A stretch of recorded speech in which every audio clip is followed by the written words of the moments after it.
What is the basic difference between Namami Gange and Amrut? Who all can tell me the very basic difference between Namami Gange and Amrut?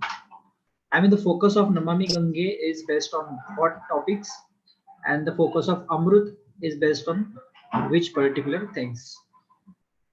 You can write into the chat box as well. So that's the simple question. Though I haven't mentioned a direct answer to it in our notes, but you should be able to tell me. It's very simple. Namami Gange is targeted towards cleaning of Ganga, whereas Amrut Mission is targeted towards the providing basic civic amenities in the cities. Okay, cities which has population over 1 lakh. Total how many cities would be covered under Amrut Mission?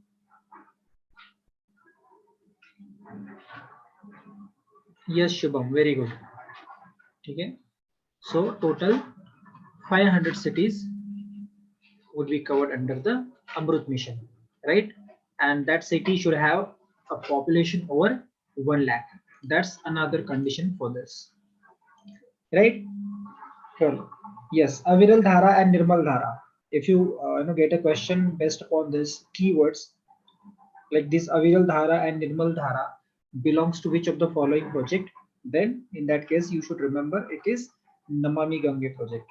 Okay. Now tell me, who is the head of National Ganga Council? Who heads the National Ganga Council? Okay, very good. Okay, very good. So Prime Minister heads the National Ganga Council. Okay, and the Chief Minister of other states through which the Ganga passes are also the member of this National Ganga Council. And this National Ganga Council is a heading organization of Namami Gange project, okay, which is headed by in turn a Prime Minister, right? It is slated to be held. The meeting of National Ganga Council is supposed to be held every year, right? But however, the first National Ganga Council meet was held in 2019. Okay, so this was another point of discussion. And let me tell you another important question. Amrut scheme comes under which ministry? Amrut scheme comes under which ministry? Who all can tell me? Ministry of Amrit scheme. Very easy question.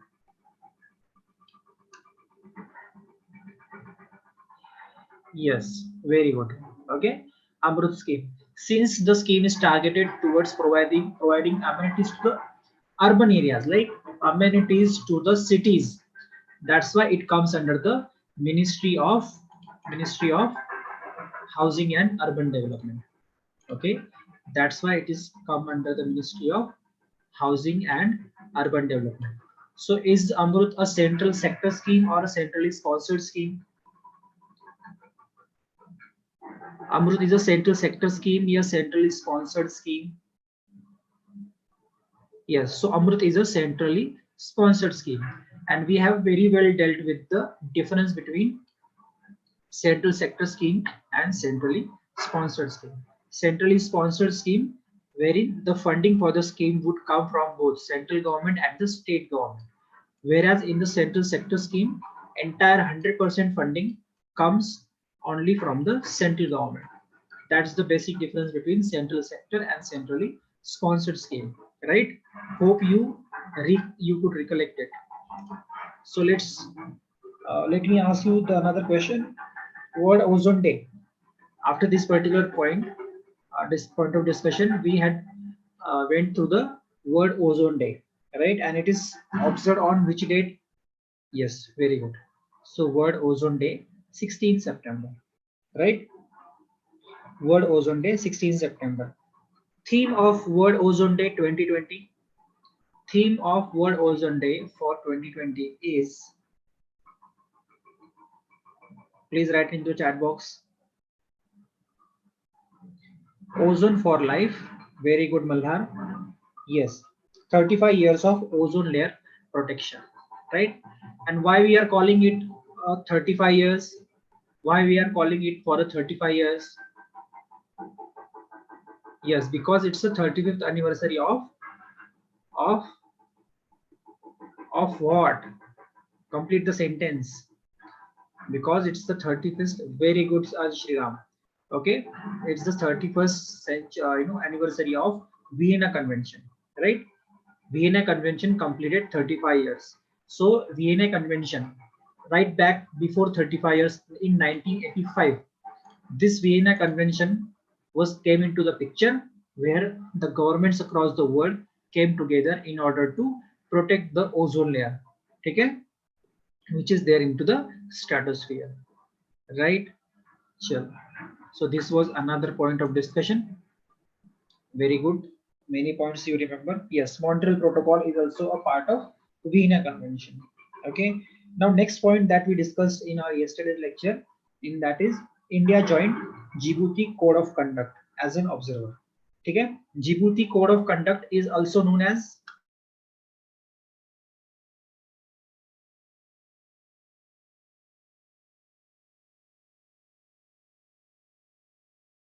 बताओ आज इतना slow क्यों है आप सब internet slow है या आप स्लो हो फिलहाल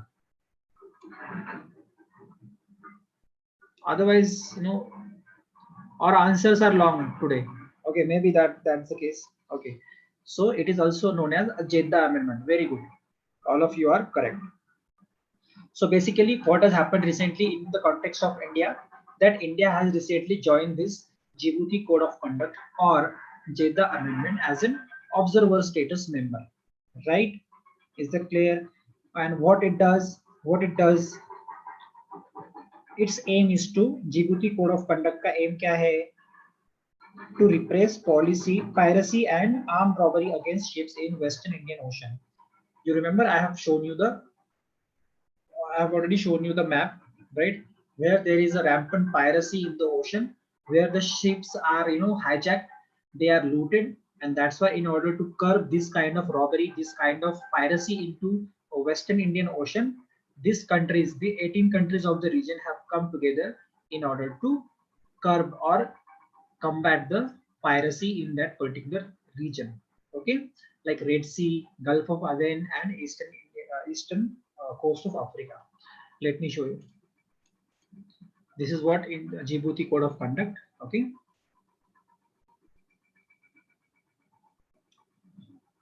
हाँ अंश श्रीराम क्या है वो land route of Kailash and Mansarovar passes का क्या आंसर था किसने ढूंढा किसने ढूंढा वो किसने ढूंढा ये देखो ये वाला हमने रीजन देखा था है ना so here in this region there is a rampant piracy and robbery okay and the maximum the pirates those pirates belongs to Somalia ज्यादातर लुटेरे कहाँ के होते हैं ये समुद्र के लुटेरे सोमालिया से आते हैं ठीक है सो ये जो है रेड सी यहाँ पे हमने देखा था गल्फ ऑफ अदन क्यों क्योंकि यहाँ पे there is a city named Aden in Yemen that's why this region is called as Gulf of Aden and the eastern African countries okay this entire region now India has become an observer country in this particular group okay guys so this we had discussed okay Ansh uh, wait for that question okay let us first complete this session okay sure then we discussed about Abraham Accord okay we discussed about Abraham Accord. Now do you know why that accord called as Abraham Accord? Well this thing we did not discuss yesterday but this is an important question that comes to our mind when we say Abraham Accord. So first of all tell me this Abraham Accord is signed between which countries? This Abraham Accord signed among which countries?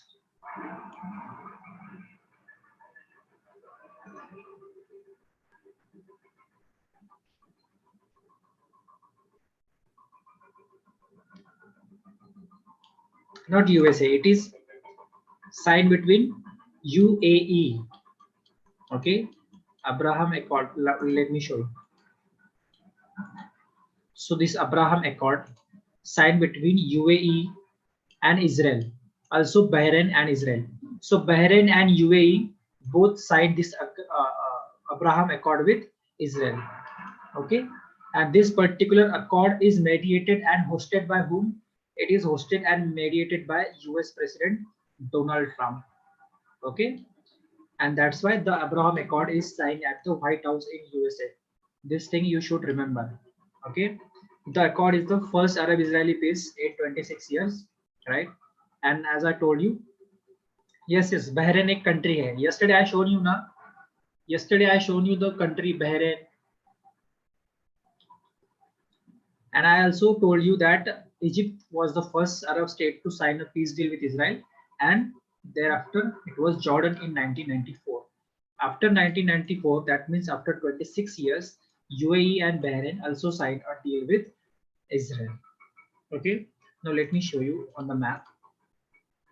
See, here is a Bahrain. ये छोटा सा दिख रहा है ना, यहाँ पे देखो बहरेन नाम दिख रहा है. So यहाँ पे है बहरेन, एक छोटा सा कंट्री है बहरेन, और यहाँ पे है यूएई. ओके, यूएई आप देखोगे ओमान को और सऊदी अरेबिया को बॉर्डर करता है. Is that clear? ये है रेड सी, ये है गल्फ ऑफ अदेन, गल्फ ऑफ अदेन, और ये है Persian gulf, Persian gulf, right? जो ईरान और सऊदी अरेबिया के बीच में दिख रहा है ना आपको, ये सारा, ये है पर्शियन गल्फ, और इसीलिए इन सारे कंट्रीज को गल्फ कंट्रीज भी कहा जाता है. ओके, और ये है गल्फ ऑफ अदेन, ये है रेड सी. क्लियर? कतार के parallel, well, you can say that, but that's not a proper word. You can say it's close to Qatar. Okay, it is close to Qatar. यहाँ पे कतार है, ठीक है, यहाँ पे यूएई है, और यहाँ पे बहरेन है. फाइन, ओके, चलो. सो अब्राहम, बेसिकली दुनिया के 3 रिलीजन्स को अब्राहमिक रिलीजन कहा जाता है. ठीक है, there are 3 major religions in the world which are called Abrahamic religions. Okay, कौन कौन से है वो, किसको को पता है? इस्लाम है, क्रिश्चियनिटी है, क्रिश्चियनिटी है, और ज्यूज.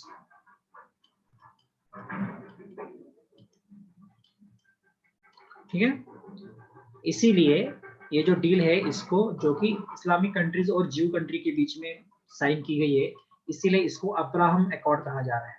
Is that clear? समझ में आया? हाँ, अब इनको अब्राहमिक कंट्री क्यों कहते हैं, that's another point of discussion, उसमें अभी हम नहीं जाएंगे फिलहाल. ठीक है, अभी सिर्फ इतना याद रखो कि this 3 religion of the world are called as a Abrahamic religion, and that's why the sign between this countries, Israel and Qatar, Israel and Bahrain and UAE is called as a, that could be one reason. Okay, that could be one reason that this accord is called as Abraham Accord. Okay, yes, peace है. Peace treaty नहीं है, diplomatic treaty है. Diplomatic relations दोनों में बनेंगे. ठीक है, एक दूसरे के कंट्री में उनके एम्बेसडर्स जाएंगे, है ना, तो डिप्लोमेटिक रिलेशन एस्टेब्लिश करने के लिए वो ट्रीटी थी, क्योंकि इसके पहले यूएई और बहरेन का इजराइल के साथ कोई डिप्लोमेटिक रिलेशन नहीं था.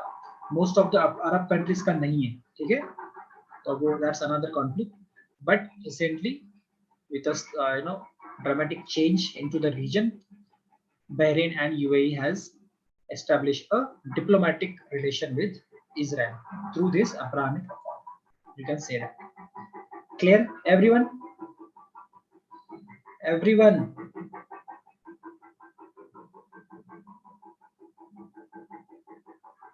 अरे कितने कम आज आज आज सबका, आज आपने बूस्ट नहीं दिया क्या?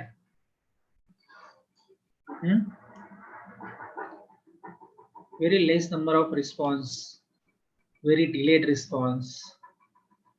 What has happened?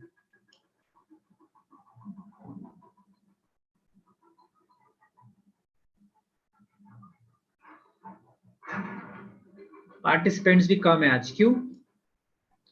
अभी 80 हुए. Okay, well, 80 is also a good number, but 100 we have crossed. We have touched 100 in one of our lecture.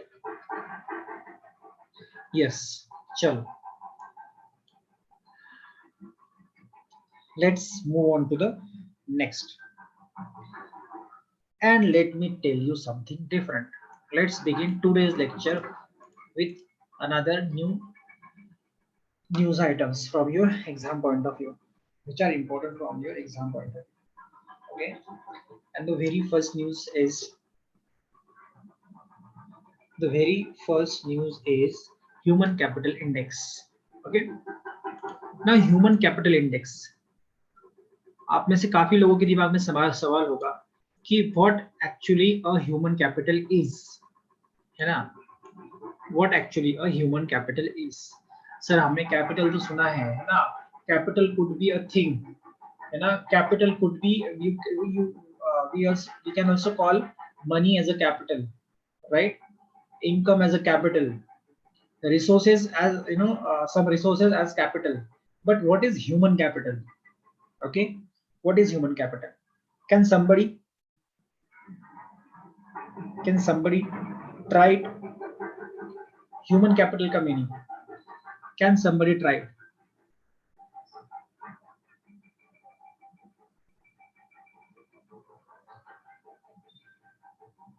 Malhar, very good. Ashish, very good. So I think we have already discussed this particular point, right? Wherein I have already taught you the importance of health and education for any developing country or any least developed country, and of course a developed country, for everyone, right? Yes. So human capital means accumulation of knowledge, skills, and health, okay, for the better productivity. Accumulation of skill, knowledge, and health for better productivity. Are you getting my point? It means human capital, है ना? अगर किसी country का human capital अच्छा होगा, it means उस country की जो पॉपुलेशन है, उस कंट्री का जो यूथ है, वो वेल स्किल्ड होगा, वेल एजुकेटेड होगा, और वो हेल्दी होगा. समझ रहे हो आप? इसका मतलब उस कंट्री के पास एक अच्छा ह्यूमन कैपिटल है जो कि उस कंट्री के डेवलपमेंट में हेल्प कर सकता है. Okay, and that's why it is also called as a capital. Capital means it is contributor to the wealth of that country. Okay, human capital. क्यों किसे कैपिटल कहा जा रहा है? Because when the population of that particular country is well educated, well skilled, and healthy, it contributes both economically and governance wise into that country. Okay, and that's why they are called as a human capital. Are you getting my point? Are you getting my point? संपत्ति, मानव संपत्ति क्या है? Capital मतलब यहाँ पर मतलब समझो इसका संपत्ति, है ना? ह्यूमन कैपिटल, मानव संपत्ति क्या है हमारे लिए? वो मानव को हम संपत्ति कब कहेंगे? जब उसका कोई बेनिफिट है, जब वो कुछ प्रोडक्टिविटी ला रहा है, जब उसका कोई यूजफुलनेस है उसमें, राइट? हाँ, वही रिपीट कर रहा हूँ अंश, ध्यान से सुनो. मैं अभी अलग स्टाइल में रिपीट कर रहा हूँ, आप इसको ध्यान से सुनो.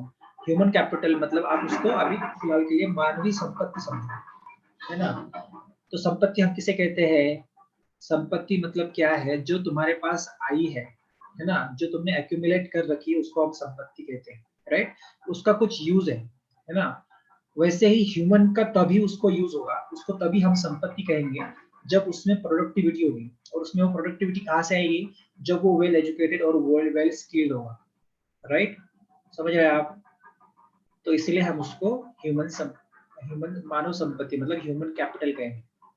अंश समझ रहा है या नहीं? हाँ, समझ गया, है ना? तो ऐसा ह्यूमन कैपिटल डेवलपमेंट इंडेक्स आता है, ठीक है?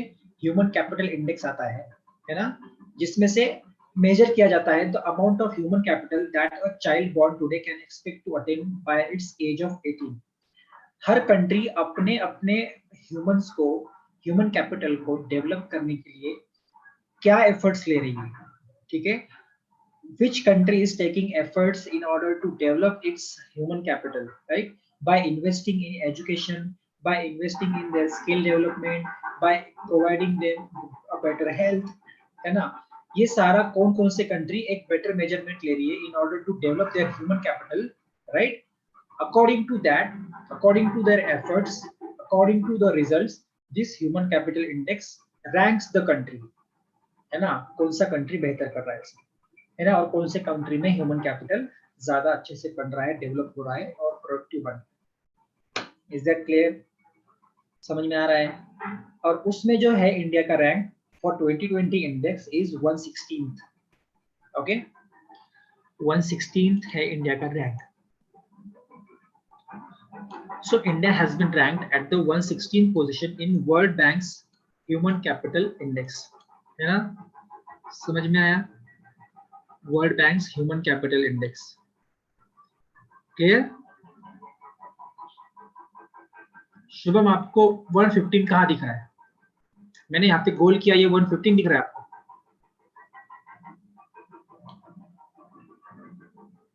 फिर so India has been ranked at 116th position in World Banks. Now अब आपका सवाल जो था, दूसरा सवाल, वो भी यहाँ पे क्लैरिफाई हो जाता है कि who publishes, who prepared this particular human capital index. The most important point from exam point of view, you can get a question of this nature, that human capital index is published by which of the following organization, and you would have World Bank as your option, right? And that would be a correct answer. Okay. और हमने world bank की एक और index के बारे में सुना था या देखा था या पढ़ा था. Okay, what is that? Which index? Recently we have also discussed another index from World Bank. नहीं, मैंने कुछ ग्लोबल इनोवेशन तो अलग है, विपो के थ्रू है वो. याद करो, याद करो, एक और इंडेक्स वर्ल्ड बैंक पब्लिश करता है जो हमने पढ़ा भी है, इसी वीक में पढ़ा है हमने वो. याद करो, याद करो, याद करो. अरे क्या यार. Excellent Shubham, excellent, that is what I was expecting. अरे guys, ease of doing business याद नहीं आया? ईज ऑफ डूइंग बिजनेस याद आया कि नहीं आया? अरे चमका या नहीं चमका? Yes, India's rank is 63. Very good, है ना? Yes. So ease of doing business also prepared and published by World Bank, and human capital index is also prepared and published by World Bank only. ठीक है, समझ में आएगा? याद रहेगा अभी दोनों के दोनों? अब दोनों के दोनों याद रहना चाहिए. Okay, so India's score has increased to 0.49 from 0.44. ठीक है, देखो 0 to 1 के बीच में इसका स्कोर दिया जाता है. ये जो ह्यूमन कैपिटल इंडेक्स है ना, इसका स्कोर 0 to 1 के दरमियान दिया जाता है ना. 0 के करीब है तो काफी पुअर परफॉर्मेंस है आपका.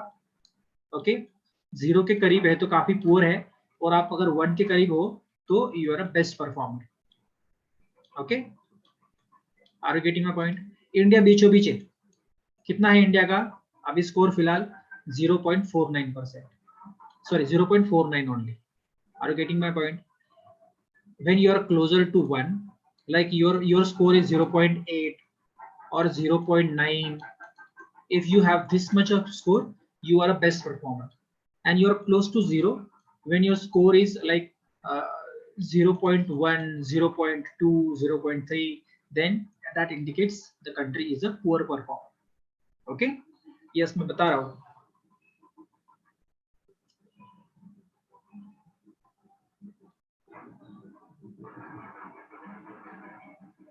बता रहा हूँ मैं. We are on the middle cause what? हाँ,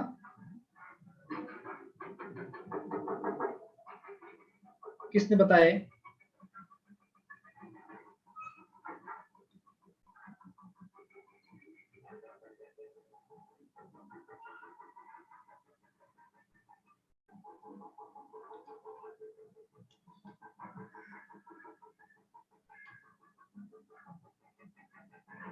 Yes, we are in the middle cause we are a developing country.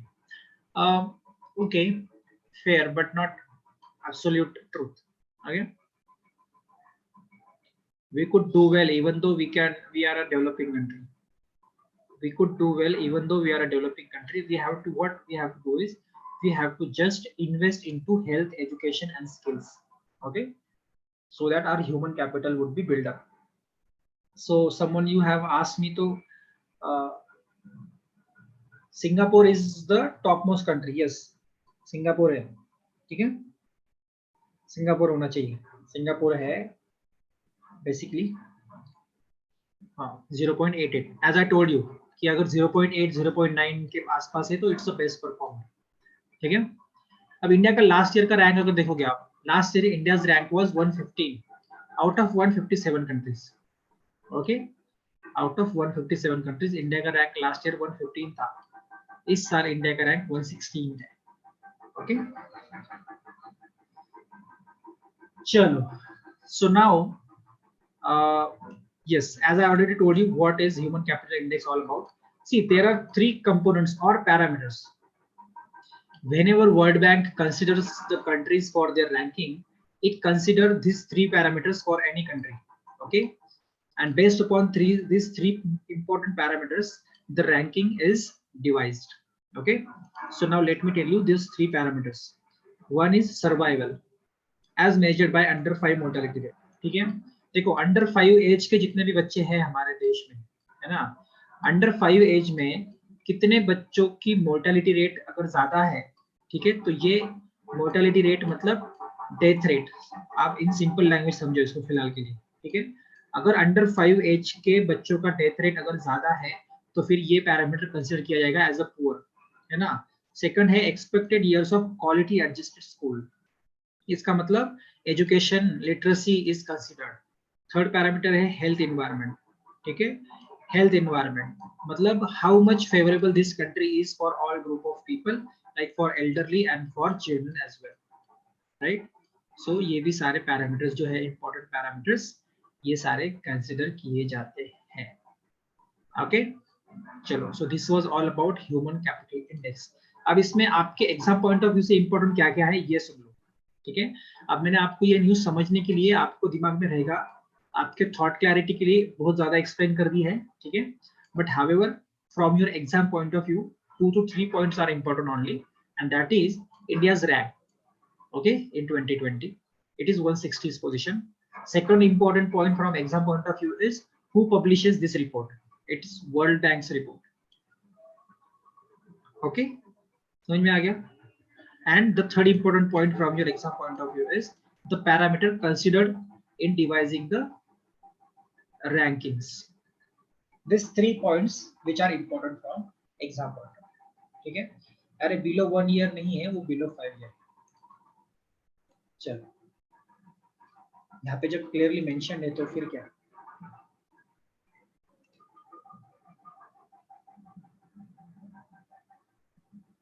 One 57th नहीं है इस साल, इस साल का रैंक जो है वो 174th है।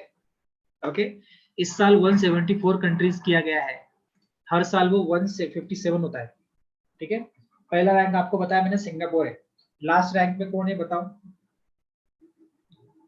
आप ही बता दो मुझे लास्ट रैंक में कौन है।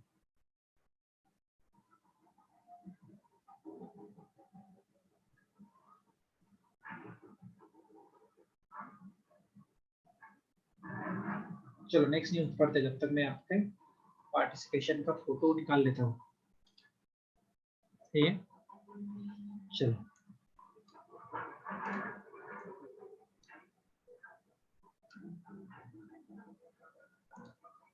Smart city index 2020, the next topic of discussion is smart city index 2020. Okay,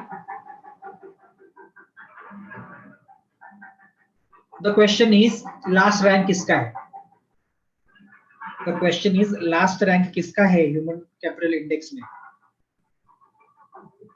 is the question. Okay,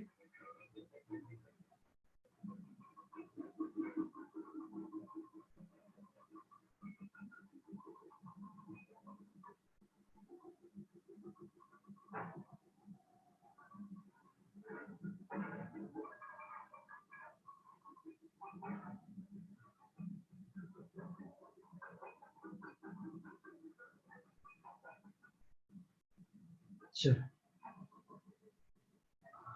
Yes, I will verify that later on, but let's focus on this next news. Okay. Now the next news is Smart City Index 2020.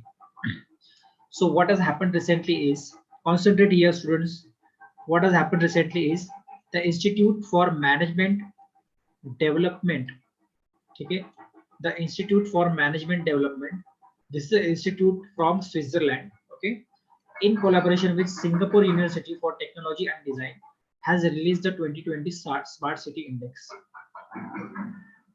Basically smart city index जो है 2020, ये किसने release किया? सबसे पहले तो ये release किया है इंस्टीट्यूट फॉर मैनेजमेंट डेवलपमेंट, ये एक स्विट्जरलैंड का इंस्टीट्यूट है, ठीक है, along with Singapore University for Technology and Design. They have released the 2020 Smart City Index. Now, the latest index came up with key finding on how technology is playing a role in the COVID-19 era, right?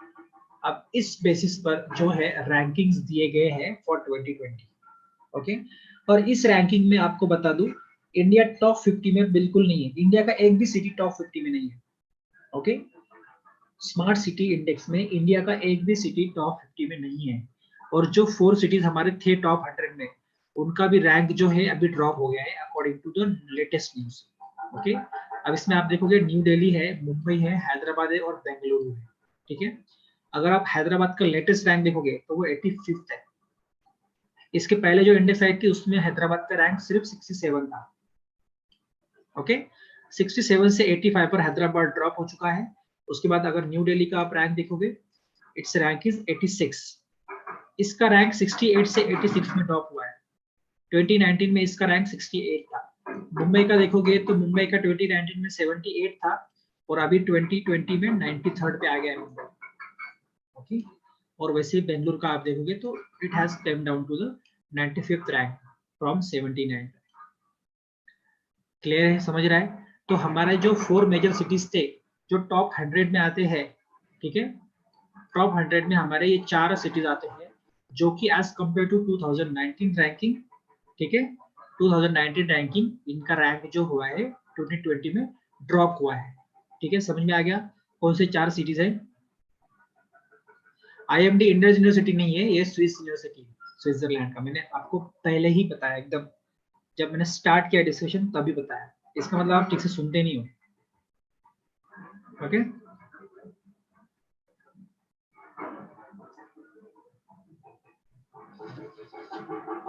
समझ में आया आपको? हाँ, अब आप इसका पूछोगे top city कौन सी है, तो इसमें भी अगर आप देखोगे टॉप सिटी जो है इसकी, ये है सिंगापुर, ओके, ये है Singapore, followed by Helsinki and Zurich. Helsinki कहाँ पे है? हेलसिंकी किधर है? Helsinki belongs to which state?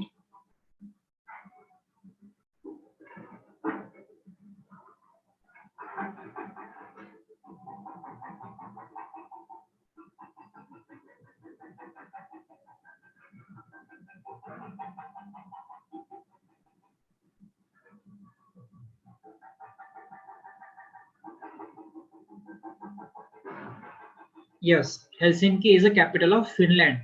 Finland देखा है ना मैप में, याद है? फिनलैंड याद है, मैप में देखा था हमने।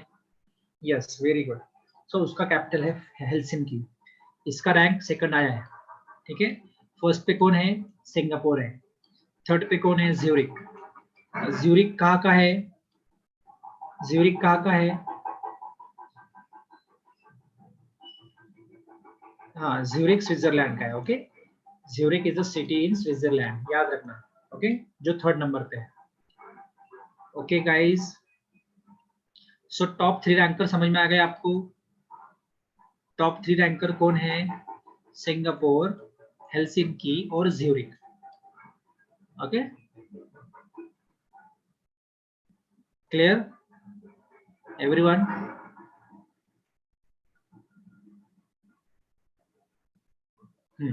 इसका जो लास्ट है वो है लेगोस। लेगोस सबसे लास्ट में जो है वो है लेगोस, ठीक है। लेगोस कहाँ पे आता है? ये है नाइजीरिया का सिटी। हाँ, आपको नाइजीरिया का भी मैप पता है, हमने नाइजीरिया भी देखा है। Do you remember the map of Nigeria? You remember the map of Nigeria? Yes. So this Lagos city, which has come last in this Smart City Index 2020, belongs to the country Nigeria. Okay, everyone. Now, why Indian city has dropped? Why Indian cities have dropped in the list? Because Indian city faces two major issues. One is air pollution, and the second is road congestion. Due to these two major issues in India, okay, the cities have been ranked, the rank of the cities have been dropped. Okay, are you getting my point? If you see air pollution and the road congestion, these two things have been, the major issues of almost every city in India. These two now have become a major issue for almost every city in India. Okay, road congestion and air pollution, and that's why the number of Indian cities have, is going down into the list of smart cities. Is that clear, guys? Are you with me? Are you with me? No, you are not with me.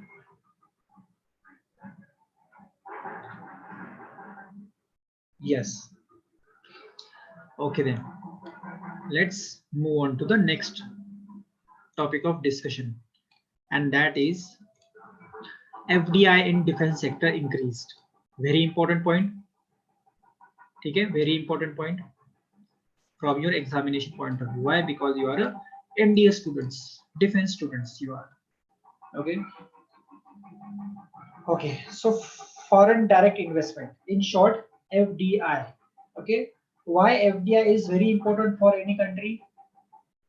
Who can tell me why FDI is important from any country? For any country?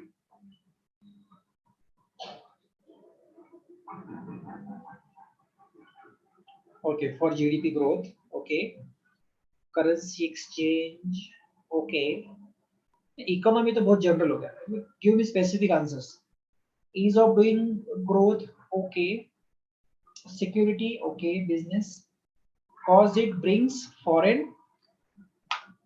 Just a minute. Cause it brings foreign exchange. Okay, very good. Diplomatic relation, exchange of ideas and technology. Very good, Ayush. Very good.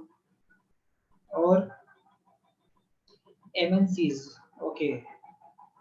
So you, all of you are giving me correct answers, but uh, the perfect answer I'm searching for, which is not yet come, which is not yet come. Fusion of technology, tax per economic growth. Very good, Atharva. Fusion of technology. Okay. Great. Chalo. So FDI is important for any country because it brings in foreign exchange, foreign currency, and foreign assets. Basically, it brings in foreign capital into our country. When a foreign company enters in India, okay, it establishes its setups, it expands its companies, and these companies in turn give taxes to our government, give profit of taxes on their profit to government. Okay, and also this company provides employment to our population. Okay, so basically for better taxes to the government. Okay, for better development. Okay, and when these countries come, they bring in a technology, an advanced technology with them. Okay, so that's why India also gets technology from FDI. Also, when these companies come, they provide employment to our youth, right? So they also bring in employment generation, and they also contribute in the growth of GDP. Are you getting my point? So these are few important aspects of FDI. Everyone, are you with me? Everyone, are you with me? Why FDI is important? Okay, chalo. So let's discuss what has happened recently. So central government, what has happened is the central government has increased the foreign direct investment limit in the defense sector from 49% to 74% under the automatic rule. See, there are two types of route for any FDI. Okay, whenever a company wants to invest in India, okay, in a different sector, then there are two routes. One, it can directly come and invest without any government approval, and second, it can come, but the investment has to be gone through from a government approval. Okay, government approval is needed. So these two kinds of FDI, incoming types in India, right? सो अब पहले क्या था, अगर defence sector में defence equipment बनाने की कोई company है, ठीक है, किसी कंपनी को इंडिया में आकर डिफेंस में इन्वेस्ट करना है, लाइक उनको कुछ एयरक्राफ्ट्स बनाने हैं या उनको कुछ मिसाइल्स बनाने हैं, वट एवर इट इज, या फिर कोई राइफल्स बनाने हैं, गन्स बनाने हैं, वट एवर, या फिर एनी डिफेंस इक्विपमेंट बनाने हैं बाकी, तो उसके लिए अगर कोई कंपनी इंडिया में आकर इन्वेस्ट करना चाहती है, तो उसके लिए पहले इंडिया में सिर्फ 49% तक का उसको एफडीआई अलाउड था, ठीक है, 49% तक का एफडीआई अलाउड था, समझ रहे हो आप? अभी इंक्रीज करके क्या कर दिया गया है, 74% कर दिया गया है बाय ऑटोमेटिक रूट। मतलब 74% तक अगर आपको इन्वेस्टमेंट करना होगा तो आपको गवर्नमेंट अप्रूवल की जरूरत नहीं होगी। ओके, अगर बियॉन्ड 74% करना है आपको, तो उस केस में गवर्नमेंट अप्रूवल लगेगा, ठीक है।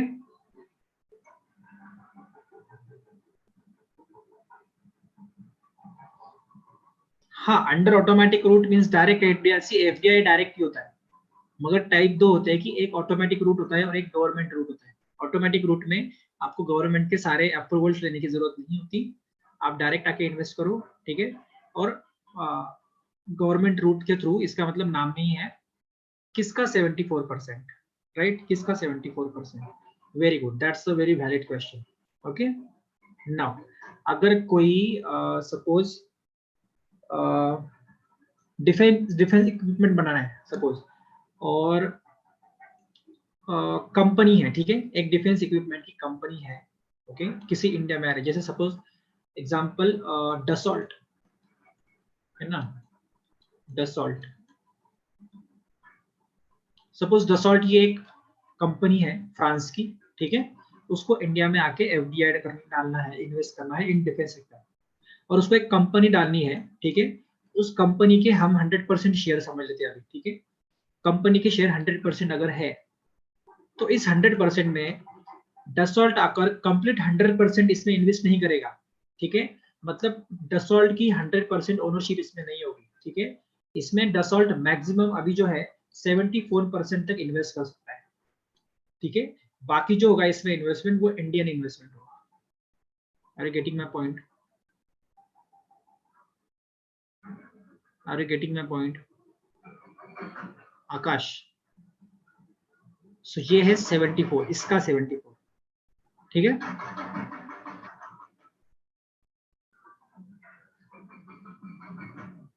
Yes, so basically total capital का 74, ओके, समझ में आ गया? हाँ, चलो fine.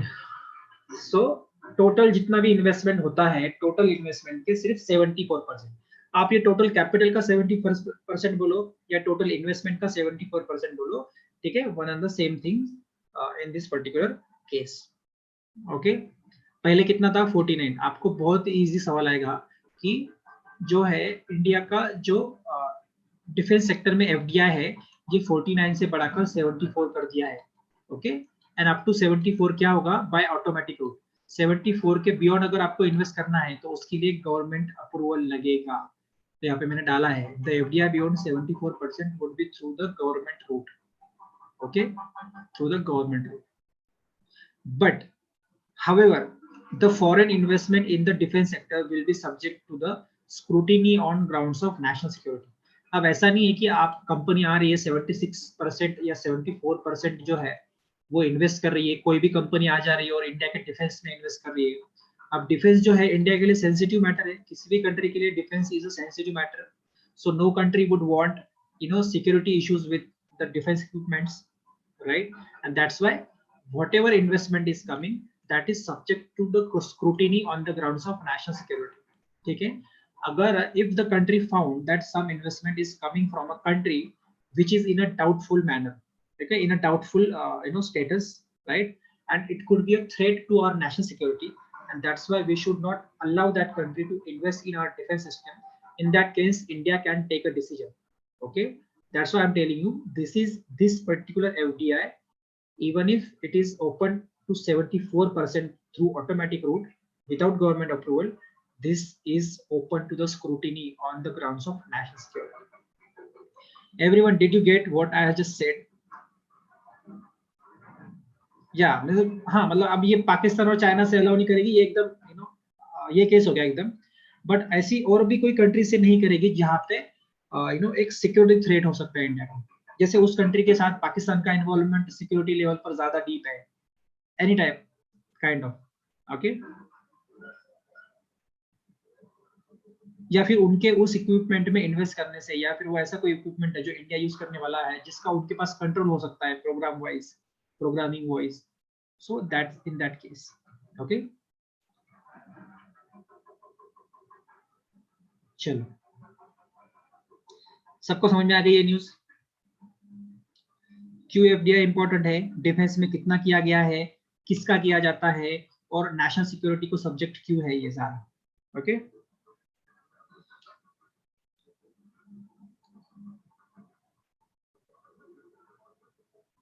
Survived in India by F-32 or F-22 from America, because currently we have bought Rafale from France, okay।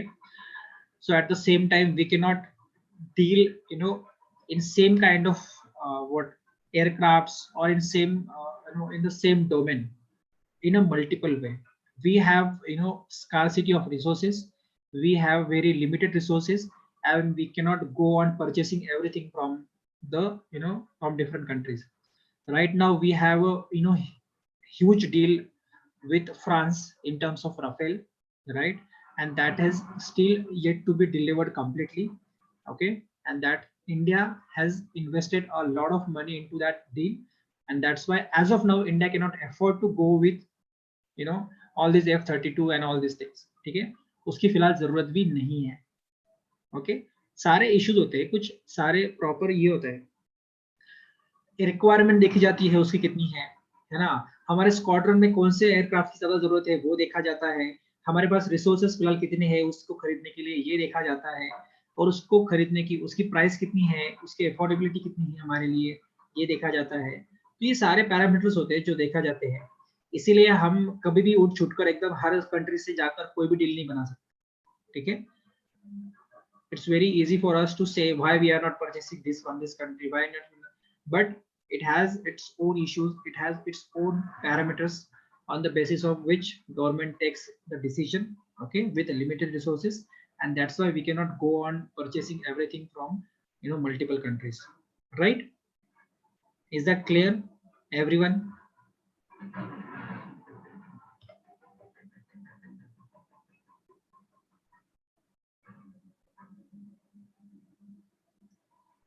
Okay, so let's move on now. Okay, let's move. I hope you are getting what I am trying to tell you, okay? This is very important, okay? The question you are asking and the answer I'm giving is very important from SSB point of view as well, okay? That's why I always ask you to listen to our lecture very carefully, okay? It has its benefits into your written examination as well as into your SSB, okay? SSB में ज्यादातर सवाल वही पूछे जाते हैं जो news में कुछ ना कुछ जो चल रहा होता है, okay?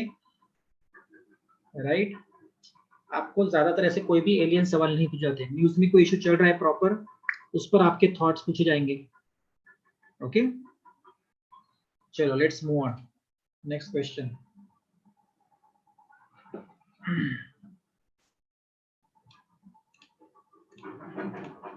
SAARC Council of Ministers meet. The next point of discussion is SAARC Council of Ministers meet. Let's discuss about this. So why it is in news? Why is it in news? Because the External Affairs Minister S. Jaishankar is expected to participate in the virtual SAARC Council of Ministers informal meeting. Okay, So Foreign Minister of Pakistan is also expected to participate in this particular meet, and that's why this becomes a very significant point where after a long time the foreign ministers of India and Pakistan is going to meet. Okay, and this meeting would be virtual meeting. This would be a virtual meeting. It won't be a in-person meeting.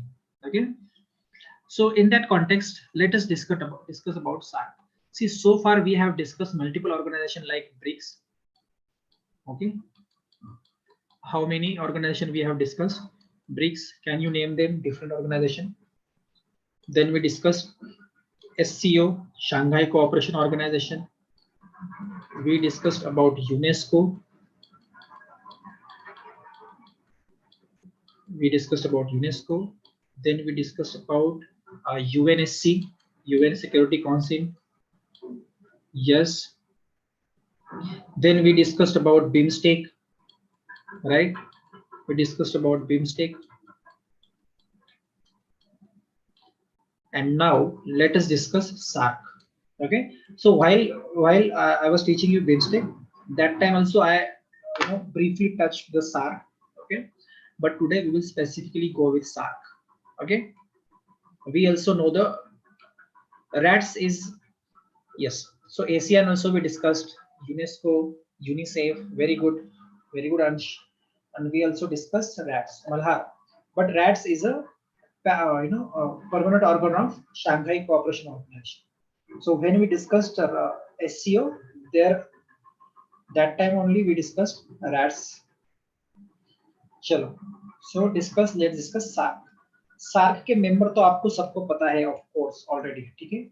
Because we have also seen the image, the map of the SARC countries when we were learning about BIMSTEC. So let me start from the beginning. That SARC means South Asian Association of Regional Cooperation. Okay, SARC means South Asian Association for Regional Cooperation. It is a regional intergovernmental organization for states in South Asia. Okay, and it was founded in Dhaka in 1985. So three important points here. It is an intergovernmental group of South Asian countries. First important point. Second important point is it was founded in 1985. Third important point is it was founded in Dhaka in Bangladesh. Okay, but its secretariat or its headquarters is in Kathmandu, Nepal. Okay, Dhaka में किसका headquarter है बांग्लादेश में? ढाका में किसका headquarter है बांग्लादेश में? कौन से ऑर्गेनाइजेशन का पढ़ा था ना हमने? अरे ऐसे क्या कर रहे हो, बताओ। ढाका में किसका है बच्चों?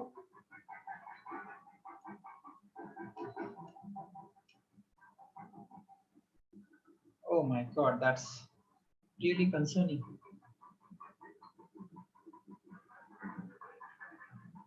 Virendra, very good. ओके, तो ढाका में किसका है? बिम्स्टेक का है ना रे? बिम्स्टेक पढ़ा था ना? Are you guys not revising the notes? BIMSTEC का सेक्रेटरी हमने पढ़ा था ढाका में है, राइट? और ढाका में ही एस्टेब्लिशमेंट हुआ था किसका? सार्क का भी। मगर सार्क का जो सेक्रेटरीट है वो काठमांडू में है, नेपाल में। ओके, हाँ, अब याद रहेगा, अब याद आ गया सबको? Very good. And the member states of SAARC are Afghanistan, Bangladesh, Bhutan, India, Maldives, Nepal, Pakistan, and Sri Lanka. So you remember BBINS?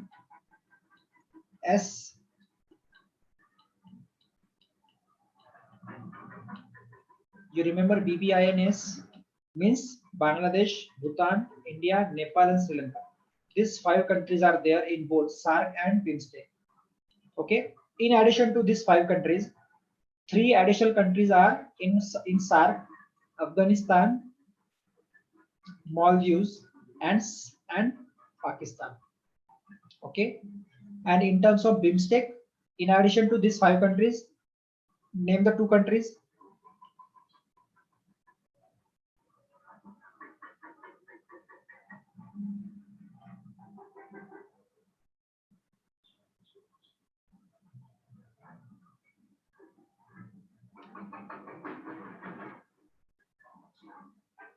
Very good Arya Kumar, very good. ठीक है, चलो Myanmar and Thailand. Okay, Myanmar और Thailand किसमें है? BIMSTEC में आएंगे, तो ये टोटल 7 कंट्रीज बिम्स्टेक में। Okay, and this 5 plus Afghanistan, Pakistan and Maldives make up of SAARC. Okay, समझ में आ गया आपको? SAARC has also proposed, Arya Kumar ने एक बहुत अच्छा सट्टा दिया है हमें आज। ठीक है, अपनी एमबीबीएस, ठीक है, अपनी एमबीबीएस, मुन्ना भाई वाला एमबीबीएस जो है ना, बोले तो अपुन का MBBS. Very good, very good Arya Kumar. Okay, so ये है सार्क का ट्रिक, उसने बोला है याद रखने के लिए 8 मेंबर्स जो का। ओके, हाँ एमबीबीएस, ओके होता है। अपनी अफगानिस्तान, पाकिस्तान, नेपाल, इंडिया, म्यांमार, भूटान, बांग्लादेश और श्रीलंका। ओके, तो ये सार्क का याद रखो ऐसे, और यहाँ पे बिम्स्टेक का BBINSMT। Okay, BBINSMT। चलो, अपनी एमबीबीएस सार्क के लिए याद रख लो, लिख लो, नोट डाउन कर लो इसको। थैंक यू आर्य, समझ में आ गया सब? अब ऑब्जेक्टिव क्या है सार्क का? Objective of SAARC is to promote peace, stability, amity and progress in the region, and to promote active collaboration and mutual assistance in economic, social, cultural and technical and the scientific fields. This is the objective of SARC. Very simple language. In very simple language I have mentioned here, okay, so that you will understand it while reading itself. Now there is one important point, why this news has become important, why there is so much of hype on this meeting of Pakistan and India foreign ministers. Why? Because since 2016, after the Uri and Pathankot attack, India had suspended or India has boycotted Pakistan's summit. Okay, and since then India and Pakistan did not meet. In fact, the SARC meeting was not held till 2020. Okay, recently SAARC का meeting हुआ था virtual. ठीक है, 4 साल तक meeting नहीं हुआ था, क्यों? Due to the hostility and rivalry of India and Pakistan. तो सार्क के साथ ये इशू है, क्योंकि दोनों के दोनों सार्क के मेंबर हैं। ओके, देखो ये पहले तो ये मैप देख लो, हम ऑलरेडी देख चुके हैं वैसे।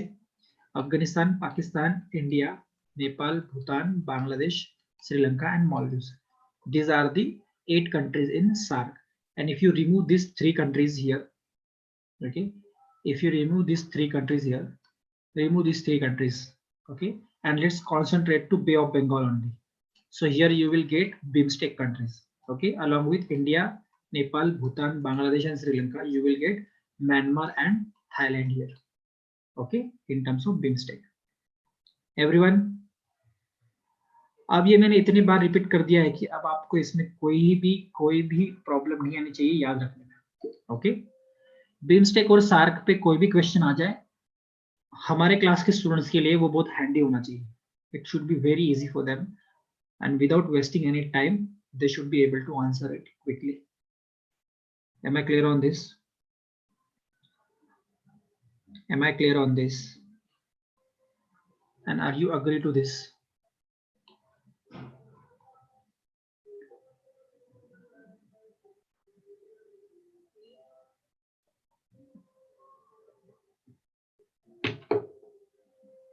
चलो let's move on.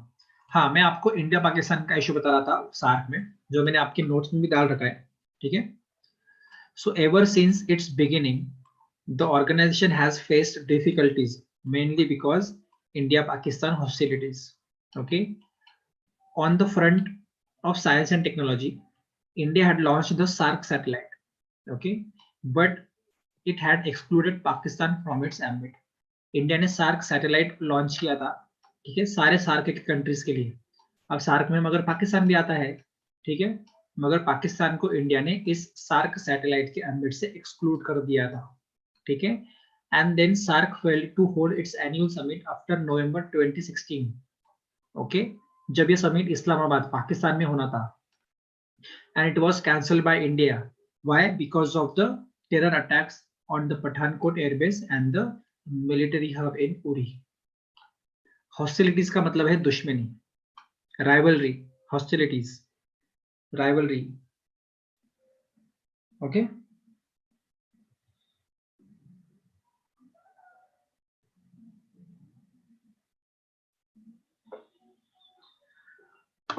Ojas, hostility means rivalry. Okay. So let's move on to the next topic. Okay, and that is dismantling of INS Virat. INS Virat सबको पता है, सबने देखा INS विराट को। अगर नहीं देखा है किसी ने तो INS विराट को तो यहाँ पे देख लो, ये है INS विराट। ओके, ये है INS विराट, सबको दिख रही है INS विराट? हाँ, तो ये हमारा INS Viraat. INS means Indian naval ship. Okay, और ये इंडिया का लार्जेस्ट अभी तक का इंडियन नेवल शिप था, aircraft carrier. Very good Malla. Okay, we call it as a aircraft carrier in simple language, in a specific term.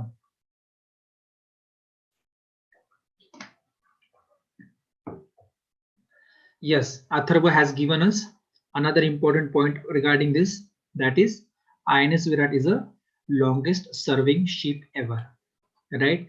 मगर अब इसके दिन भर गए, ठीक है, अब इसका डिसमेंटलिंग होने जा रहा है ना? हाँ, इसके दिन अभी भर गए हैं, इसका अभी डिसमेंटलिंग होने जा रहा है।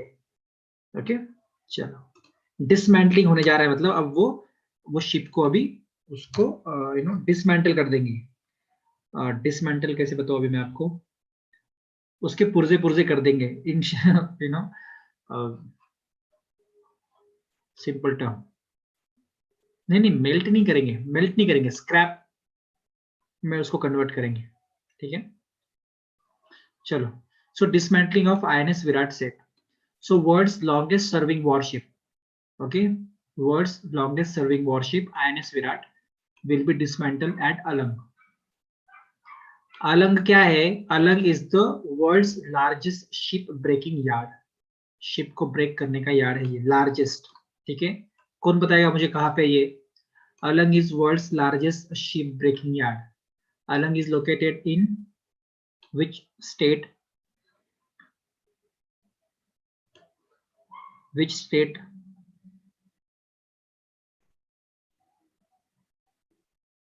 वेरी गुड, गुजरात, ठीक है। तो गुजरात में है Alang and it is the world's largest ship breaking yard. So the aircraft carrier, that means the INS Virat, holds the Guinness record for the world's longest serving warship. Okay, इसका Guinness World Record of जो book है उसमें भी इसका नाम है। चलो, फिलहाल इसके लिए इतना ही याद रखो, इससे ज्यादा कुछ इसमें इंपॉर्टेंट था नहीं। ये था शिप, और ये है हमारा नेक्स्ट न्यूज आइटम, ठीक है, प्रोजेक्ट डॉल्फिन। प्रोजेक्ट डॉल्फिन जो है इंडिपेंडेंस डे के दिन प्राइम मिनिस्टर ने लॉन्च किया था, अनाउंस किया था, ठीक है। Project dolphin it means we have launch a projects wherein we will take all the measures in order to save the dolphin. Okay, so project dolphin will be on the lines of project tiger. हमने सबसे पहले जैसे project tiger launch किया था इन Jim Corbett tiger reserve में, हमने सबसे पहले प्रोजेक्ट टाइगर लॉन्च किया था ताकि हम टाइगर को सेव कर सके, ठीक है, और उसकी पॉपुलेशन को बढ़ा सके। वैसे ही प्रोजेक्ट डॉल्फिन लॉन्च किया है so that we can preserve, save the dolphin and contribute to increase its population. समझ में आ गया? National mission for clean Ganga हमने कल ही देखा। Okay, so far taking measures to save dolphins, उसमें भी डॉल्फिन को सेव करने के मेजर्स लिए जा रहे हैं। अभी अगर हम डॉल्फिन के बारे में देखेंगे तो इंडिया में जो डॉल्फिन पाई जाती है उसको हम बोलते हैं गंगेटिक डॉल्फिन। ओके, जो इंडिया में पाई जाती है उसको हम बोलते हैं Gangetic dolphin. And if we have to study about it then we have some important points that the Gangetic dolphin is one of the 5 species of river dolphin found around the world. Okay, so there are total 5 type of river dolphin found around the world. There are also different type of dolphins, but they are considered as a ocean dolphin या sea dolphin. ठीक है? Here specifically we are discussing about river dolphins. So there are total 5 kind of river dolphins found in India, and the Gangetic dolphin is one among them. Okay, are you with me? Pink dolphin के बारे में कुछ बताओ, ये क्या है अभी? अरे यार, you first listen to me carefully please. You first listen to me carefully. See, जो इंपॉर्टेंट है मैं वो वैसे भी आपको सब बता रहा हूँ. ओके, देखो आप बहुत कुछ सुनते हो, you know there are a lot of things you read, a lot of things you know get to know about in your social media or whatever it is, but everything is not important. So that's why we should only focus on what is important, and for that you have to trust me. Okay, we will discuss about pink dolphin, but first let us concentrate here Gangetic dolphin. Okay, because Gangetic dolphin is in news currently. Chalo. So the Gangetic dolphin, as I told you, is one of the 5 species of river dolphin found around the world. Okay, now it is found mainly in the Indian subcontinent, particularly in Ganga, Brahmaputra and Meghna river system. ठीक है, गंगा सबको पता है कहाँ से बहती है, कहाँ तक बहती है, उत्तराखंड से लेके बंगाल तक. ठीक है, उसके बाद बांग्लादेश में ब्रह्मपुत्रा भी है, जो है ये आती है तिब्बत से. ठीक है, एंटर इनटू अरुणाचल प्रदेश, फिर आसाम और फिर बांग्लादेश, ऐसी गुजरती है वो. ठीक है, और मेघना, मेघना मतलब क्या है? मेघना मतलब ये जो बांग्लादेश में जो रिवर जाती है हमारी, ठीक है, उसको वहां पर मेघना कहते हैं. तो ये इंडिया के सेंट्रल इंडिया में नॉर्दर्न प्लेन्स में, ठीक है, उसके बाद ब्रह्मपुत्रा के रिवर बेसिन में और मेघना के रिवर बेसिन में ज्यादातर ये पाई जाती है. कौन सी? Gangetic dolphin. They feed on several species of fishes, invertebrates वगैरह वगैरह. It is endangered in IUCN red list. ठीक है, देखो IUCN मतलब international union for conservation of nature. ठीक है, इसका एक रेड लिस्ट आता है जिसको हम रेड बुक भी कहते हैं. ठीक है, वो रेड बुक में जो है ना, उसने कैटेगरीज कर रखी है, IUCN ने कैटेगरीज कर रखी है अपने रेड बुक में कि कौन सी स्पेसीज ज्यादातर अभी, कौन सी स्पेसीज को ज्यादा डेंजर है. ठीक है, क्या वो स्पेसी अभी खत्म हो चुकी है? अगर वो खत्म हो चुकी होगी तो वो एक्सटिंक्ट कैटेगरी में डाली जाती है. ठीक है, और अगर उसके नो उसकी जान को बहुत धोखा है due to mining, due to fishing, ये सब, तो उसको क्रिटिकली एंडेंजर में डाला जाता है. ठीक है, उससे थोड़ा कम धोखा है तो उसको एंडेंजर में डाला जाता है. तो ऐसे कैटेगरीज है उसके, जिसके कैटेगरी में गंगेटिक रिवर डॉल्फिन जो है ये एंडेंजर्ड कैटेगरी में. हम ये IUCN के रेड लिस्ट को या रेड बुक को फिर किसी दिन आराम से पढ़ेंगे हमारे एनवायरमेंट टॉपिक में. अभी के लिए आप सिर्फ इतना याद रखो कि ये एंडेंजर्ड है. ठीक है, मतलब इसकी जान धोखे में. इसका मतलब क्या है? Basically there are some activities going on in the basin, river basin of Ganga Brahmaputra, through which this Gangetic dolphin can be harm. ठीक है, जैसे माइनिंग या फिर इंडस्ट्रियल वेस्ट जाना उसमें वगैरह वगैरह. ओके, सो इसीलिए एंडेंजर्ड है. It means there is a threat to its survival. Everyone clear?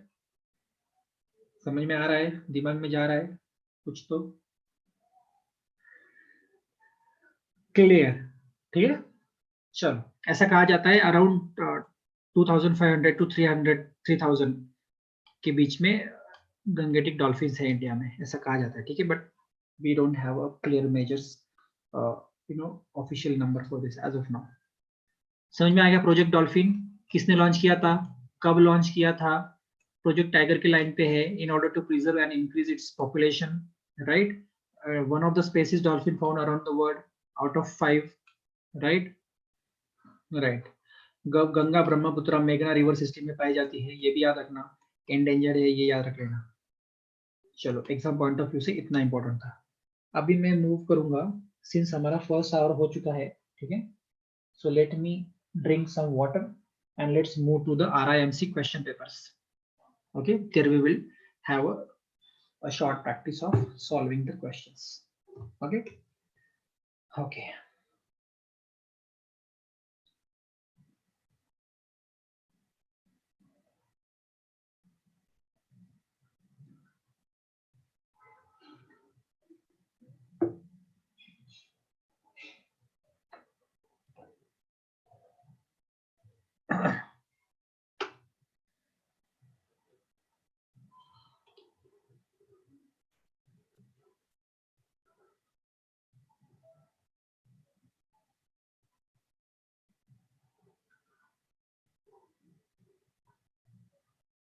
मैं कहाँ चला गया?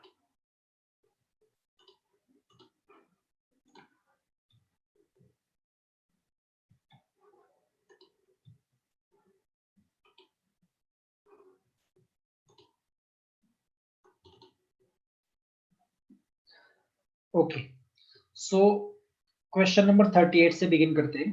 ओके, क्वेश्चन नंबर 38 का आंसर तो मुझे.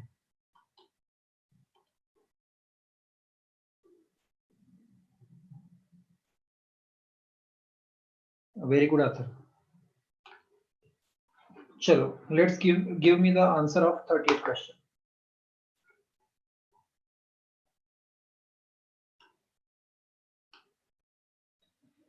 यस, वो जब समुद्र में जाता है ना, तो that becomes pollutant for the species of those particular ocean. ठीक है, इसलिए टूरिज्म जब जाता है ना, तो वो सनस्क्रीन, लिपस्टिक, ये सब, काफी कंट्री ने तो सनस्क्रीन बैन भी कर दिया है. हमने देखा था, पलाव नाम का एक कंट्री है जिसने सनस्क्रीन बैन कर दिया था. ठीक है, ताकि वो सनस्क्रीन लगाकर जब समुद्र में जा रहे हैं तो वो वहां पे समुद्र में ना जाए और वो सनस्क्रीन से हार्म ना पहुंचे. ठीक है, वहां के स्पेसीज को, वहां के फिशेस को. चलो,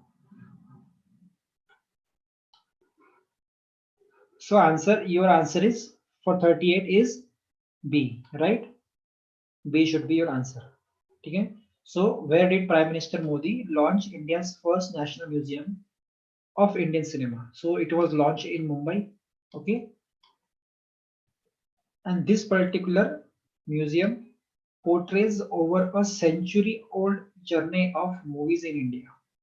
ठीक है, मतलब 100 साल से जो इंडिया का ट्रेडिशन, जो जर्नी चलता है मूवीज का, उसको यहाँ पे शोकेस करने वाले हैं इस म्यूजियम में.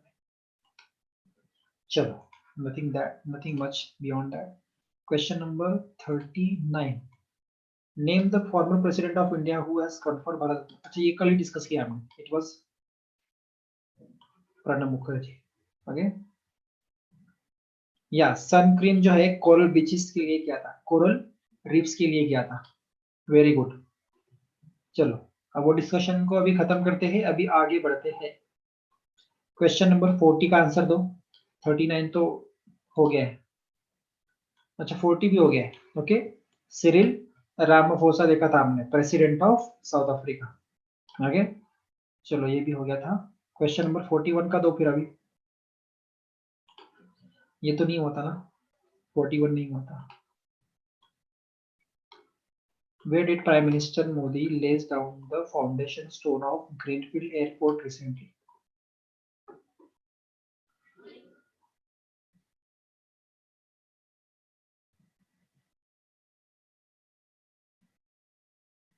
कहाँ पे किया? देखो, इसका डायरेक्ट आंसर गूगल पे मिलता नहीं है, तो कितने गलत जवाब आ रहे हैं.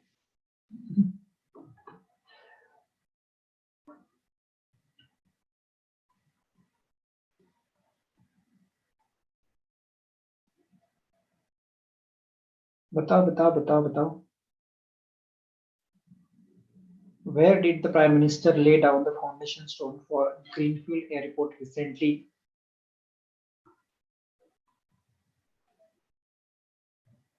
आपको अरुणाचल प्रदेश मिल रहा है क्या उसमें? ईटानगर अरुणाचल प्रदेश मिल रहा है क्या?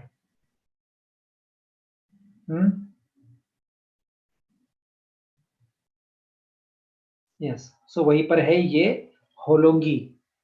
ठीक है, अरुणाचल प्रदेश में जो होलोंगी है वहां पर किया उन्होंने वो इनॉग्रेशन. ठीक है, चलो, सो इसका आंसर ए है, होलोंगी इन अरुणाचल प्रदेश. चलो, move on to question number 42. Question number 42. Which animal is named as the mascot of National Games 2020 that is to be held in Meghalaya?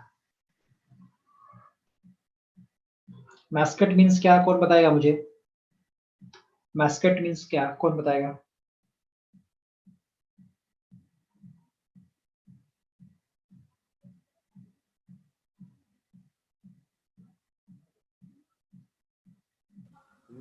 तेंदुआ. हाँ, mascot means like a type होता है ना, something that brings good luck. Mascot का सवाल पूछा था मैंने क्लाउडेड लेपर्ड का नहीं पूछा था, मैंने मैस्कट का। ठीक है, हर गेम्स का जो होता है वो एक मैस्कट होता है। तो नेशनल गेम्स जो है 2022 जो कि मेघालय में होने वाला है, उसका जो मैस्कट चुना गया है वो है ये तेंदुआ। ओके,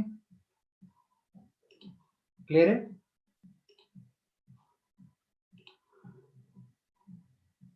चलो let's move on to the next question.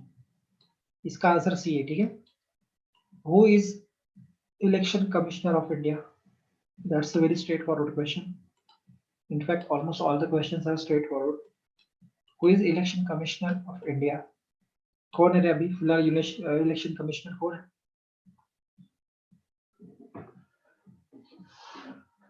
कौन है?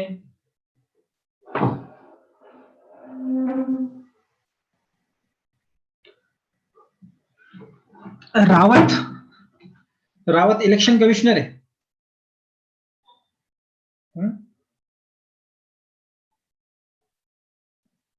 इलेक्शन कमिश्नर कितने होते हैं total?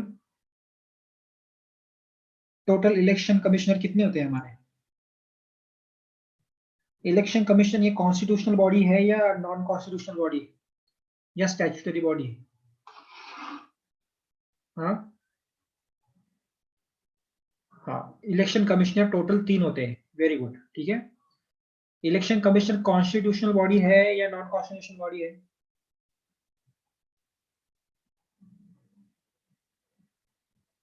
So it is there right from the beginning of our constitution. Right? It is mentioned there explicitly. There are articles dedicated to election commission. That's why it is a constitutional body. ठीक है, दूसरी बात यह है कि there are total 3 election commissioner. इसमें से यहाँ पर उन्होंने अभी यहाँ पर देखो सवाल ऐसा होना चाहिए था कि who is chief election commissioner of India? Chief election commissioner. ठीक है, चीफ इलेक्शन में से ये सवाल भी गलत नहीं है, मगर चीफ इलेक्शन कमिश्नर होता ना तो ज्यादा अप्रोप्रिएट सवाल होता, जो कि है सुनील अरोड़ा। ओके, समझ में आ गया everyone?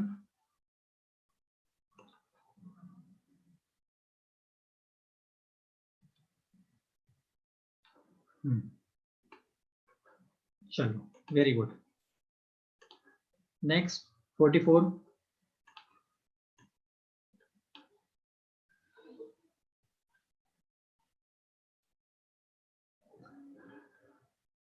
Election commission of India, ये 44 का आंसर देने से पहले मुझे ये बताओ, इलेक्शन कमीशन ऑफ इंडिया जो है, मतलब ECI, in short ECI, election commission of India is responsible for the conduct of elections of both centre और स्टेट। ये स्टेटमेंट अगर मैं बोल रहा हूं तो ये राइट स्टेटमेंट है या रॉन्ग स्टेटमेंट है? Listen to my question carefully, that election commission of India is responsible for the conduct of election for both center and states. So is it a right statement or a wrong statement?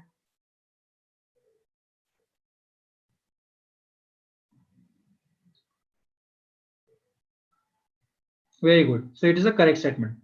Now let me reframe my statement. Election Commission of India is responsible for the conduct of election of state panchayat and state municipalities. In that case, now is it a correct answer or wrong? Right or wrong?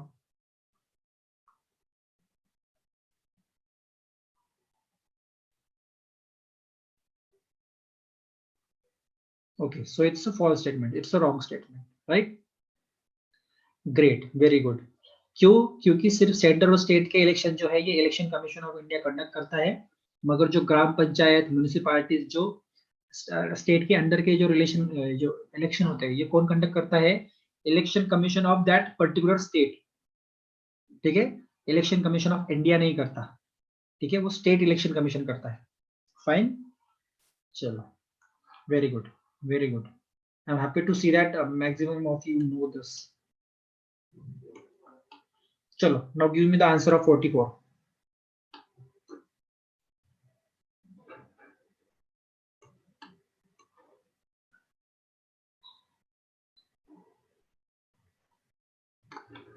44 का क्या है answer? Who was awarded with Asian Player of the Year 2018 award from the Asian Hockey Federation? Yes. कौन है वो? ए या B या D?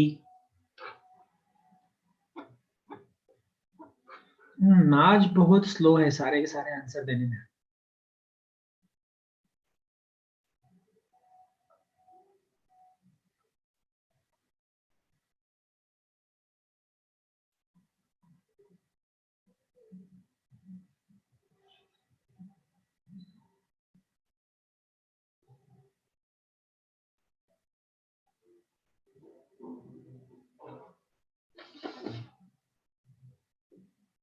No idea. Okay, so it is Harmanpreet Singh. Okay, it is Harmanpreet Singh B. इसको जो है 2018 का award from Asian hockey federation का बनाया गया था. He is a Indian hockey player. Okay, चलो nothing much to discuss. Very factual question. Question number 45 का आंसर दो मुझे. क्वेश्चन नंबर 45 का आंसर दो. The headquarters of UNESCO located in. Very simple question. Okay,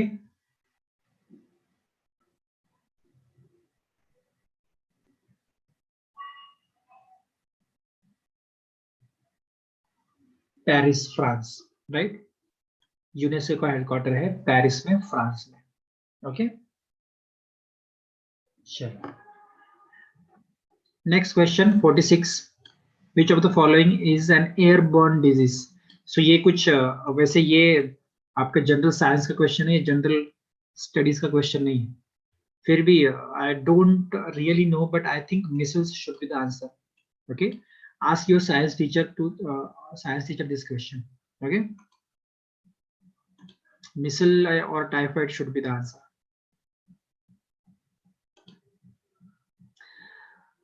$47. liver, milk, egg yolk, sources of.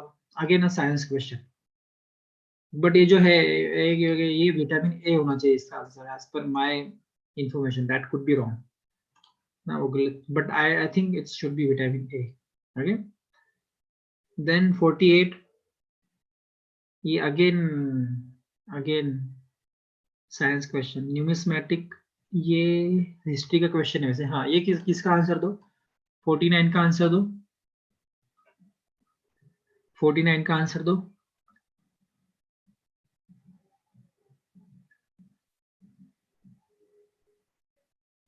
Numismatic is a study of what? Yes, it is a study of coins. Numismatic is the study of coins. Okay. हाँ, वो जो पुरातन काल के जो coins होते हैं ना, उसका स्टडी किया जाता है ना. उस पे से अगर उस कॉइन पे कोई सिंबल्स होंगे, उस कॉइन पे कोई लैंग्वेज होगी, कुछ डायरेक्शंस होंगे, तो उस पर से वहां की सोसाइटी का पता लगाया जा सकता है. Right, what kind of society existed that time when these coins were issued. Okay, that can be gauged from the symbols and the spellings, or the what symbols, numbers, or the whatever is written on the coin, that can be gauged. ठीक है, कितने साल पुराना है, उस साल में क्या ट्रेडिशंस थे, उस ट्रेडिशन का कहीं ना कहीं लिंक होता है वहां के सिक्कों से. ठीक है, तो उस पे से पता लगाया जा सकता है काफी कुछ चीजें. सो उसी का स्टडी जो बोलते हैं हम, उस कॉइन की स्टडी को, उसको बोलते हैं numismatic study. Okay, question number.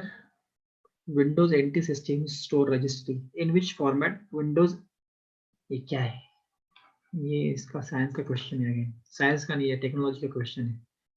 I in which format Windows, it should be binary format में ना. Binary format should be the answer. Okay, binary में करता है सारा registry computer normally, but still you check it. 51 क्या है? Control Z is shortcut of what. Again a technological question, but it's answer should be very easy. Control Z हम किसके लिए करते हैं? कंट्रोल जेड किसके लिए करते हैं?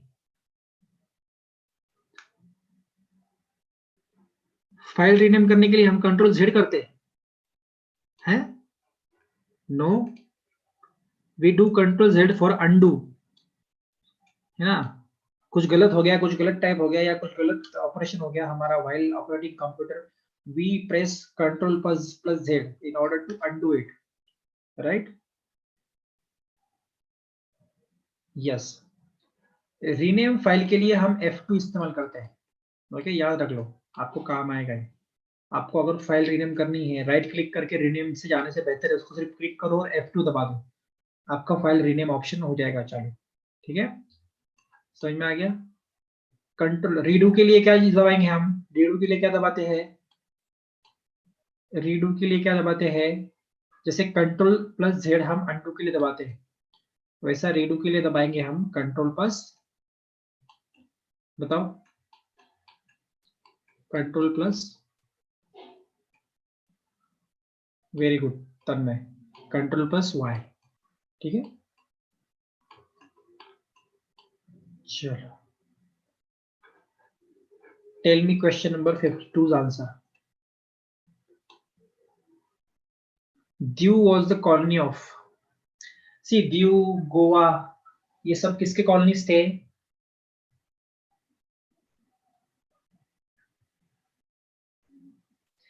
दीव गोवा किसके कॉलोनीज थे?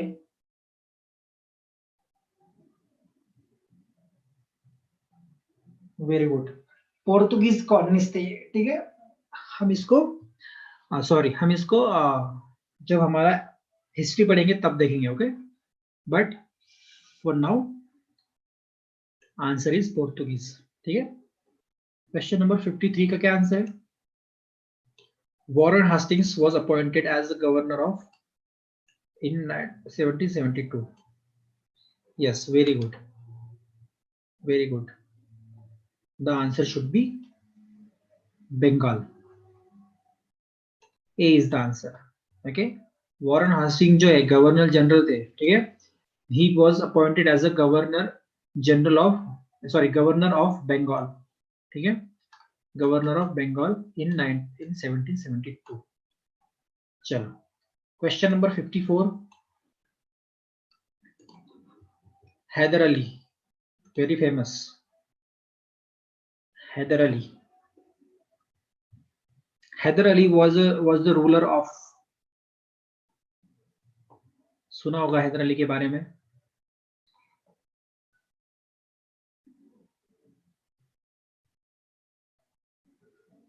Very good Ansh, he was the father of Tipu. Yes, Tipu Sultan के फादर थे। Both Haidar Ali and Tipu Sultan was very you know brave warriors. अंग्रेजों के नाक में दम करके रखा था दोनों ने, ठीक है, and that's why they are considered to be very brave warriors. ठीक है, जब हैदर अली और टीपू सुल्तान को मार दिया गया था तब चैन की सांस ली थी अंग्रेजों ने। ठीक है, Tipu Sultan was considered to be the most dangerous enemy of Britishers in India at that time, right? चलो, so Hyder Ali and Tipu Sultan both was the ruler of Mysore. Okay, both were the ruler of Mysore. But however, हमारे अंदरूनी ही हमारी दुश्मनी की वजह से हम हार गए थे। ठीक है, हैदर अली, मैसूर और मराठा लड़ते थे आपस में, मराठा और निजाम आपस में लड़ेंगे, निजाम और मैसूर आपस में लड़ेंगे, और ये आपस की लड़ाई से ही हम पीछे रह गए। तीनों के तीनों इतनी स्ट्रॉन्ग पावर थी, मैसूर भी, मराठास भी और निजाम भी, तीनों की तीनों इतने स्ट्रॉन्ग पावर्स थी कि अगर साथ में रहते, आपस में नहीं लड़ते, तो अंग्रेजों की वाट लगा सकते थे। ठीक है, मगर अंग्रेजों ने क्या किया? डिवाइड एंड रूल, है ना, मैसूर को मराठा से लड़ाया, मराठा को मैसूर से लड़ाया, निजाम को मराठा से लड़ाएंगे या फिर निजाम को मैसूर से लड़ाएंगे, ये सब होता रहा। ठीक है, हम आपस में लड़के ही हम वीक हो गए, और आज भी हम हिस्ट्री से सीखे नहीं है, हम आज भी आपस में लड़ते रहते हैं। ठीक है, चलो, बट हम ये हिस्ट्री में सीखेंगे सब, don't worry. Let's move on to the next 55, question number 55, which of the following water body is the home to Lakshadweep.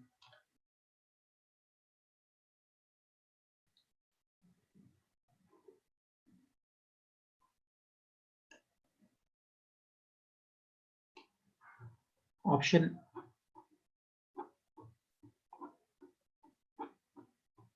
Very good, so very easy है ना, वेरी इजी। अब यहाँ पे देखो इन्होंने, यहाँ पे ऑप्शन में देखो, यहाँ पर इंडियन ओशन भी बोला है इन्होंने, है ना। अगर ऑप्शन में अरेबियन सी नहीं होता, सपोज अरेबियन सी नहीं होता, तो इसका ऑप्शन, इसका आंसर इसका आंसर इंडियन ओशन हो सकता था, right. Are you getting my point?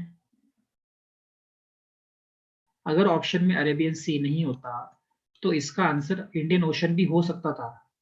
Why? Because Arabian Sea is a part of Indian Ocean. Okay. Let me show you in the map. हमने अभी जस्ट थोड़ी देर पहले देखा ना इसका मैप। यस, ये मैप देखा हमने थोड़ी देर पहले। तो यहाँ पे है लक्षद्वीप इधर, राइट, ये सब लक्षद्वीप है हमारा। ओके, ये लक्षद्वीप है और ये है अरेबियन सी, और इधर है bay of Bengal, bay of Bengal, and both Bay of Bengal and Arabian Sea are part of larger Indian Ocean. Okay, ये है Indian Ocean. Got it?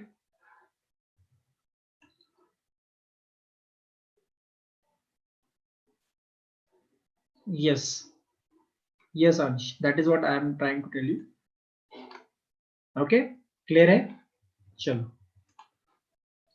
let's move on to the next question. Question number 56.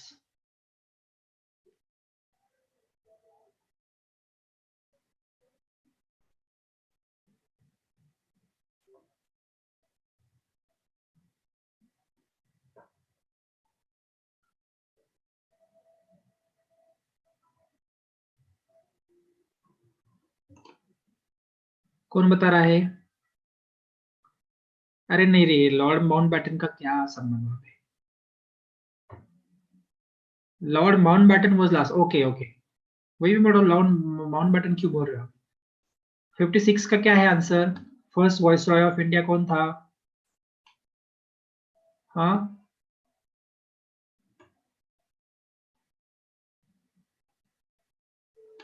Viceroy मतलब जो governor था ना, governor general जो हुआ करता था ना, जो इंडिया के सारे अफेयर्स को हेड करेगा, सब देखेगा, वैसा ही वो बाद में वाइसरॉय बना दिया गया था। ठीक है, after the 1958 government of India act, good governance act जिसको बोलते हैं। ठीक है, 1957 को क्या हुआ था? 1957 में हुआ था रिवोल्ट, सॉरी 1857 में हुआ था रिवोल्ट। ठीक है, 1857 के बाद 1858 में जो है एक्ट ऑफ गुड गवर्नेंस लाया गया। उसके बाद जो है ये गवर्नर जनरल को बदल के उन्होंने वाइसरॉय का टाइटल दिया था। ओके, चलो देखेंगे हम, वो सब हम हिस्ट्री में देखने वाले, डोंट वरी।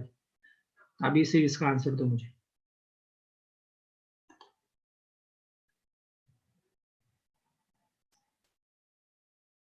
अरे इसका आंसर दो मुझे, 56 का आंसर दो मुझे। That rest history we will discuss in our rest history classes, don't worry.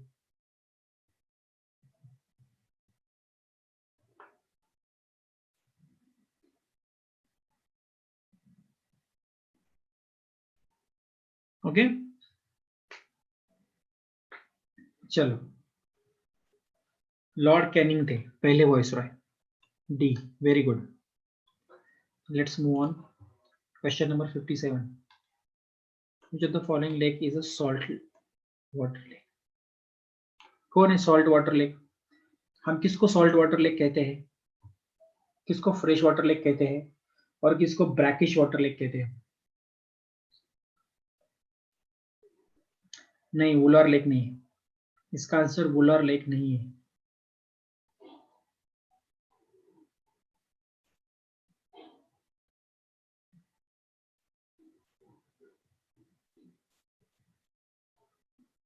हाँ ठीक है, मैं आज ग्रुप में आरआईएमसी का पेपर फर्स्ट और पेपर सेकंड जो है ये आज डिस्कस कर रहे हैं, वो ग्रुप में भेज दूंगा आज। अच्छा याद दिलाया मुझे, इसके पहले वो मैंने आपको कल बोला था कि मैं ग्रुप में भेजूंगा, मगर वो नहीं भेजा, मैं भूल गया था। अभी मैं जो है आज आरआईएमसी के ये दोनों पेपर आपको ग्रुप में भेज दूंगा। ठीक है, ताकि आप एक बार उनको सारा पढ़े और सभी आपका रिवाइज हो जाए। Okay, yes. सो कुछ लोग चिली का भी बोल रहे हैं डी, और कुछ बोल रहे हैं संभार, है ना। सी, वुलार लेक और दाल लेक तो बिल्कुल इसका आंसर नहीं है, ठीक है। दोनों के दोनों फ्रेश वाटर लेक है। दाल लेक और वुलार लेक दोनों कहाँ पे आते हैं? चलो पहले मैं जो क्वेश्चंस पूछ रहा हूँ उसके आंसर दिए जाए। दाल लेक और वुलार लेक दोनों कहाँ पे आते हैं?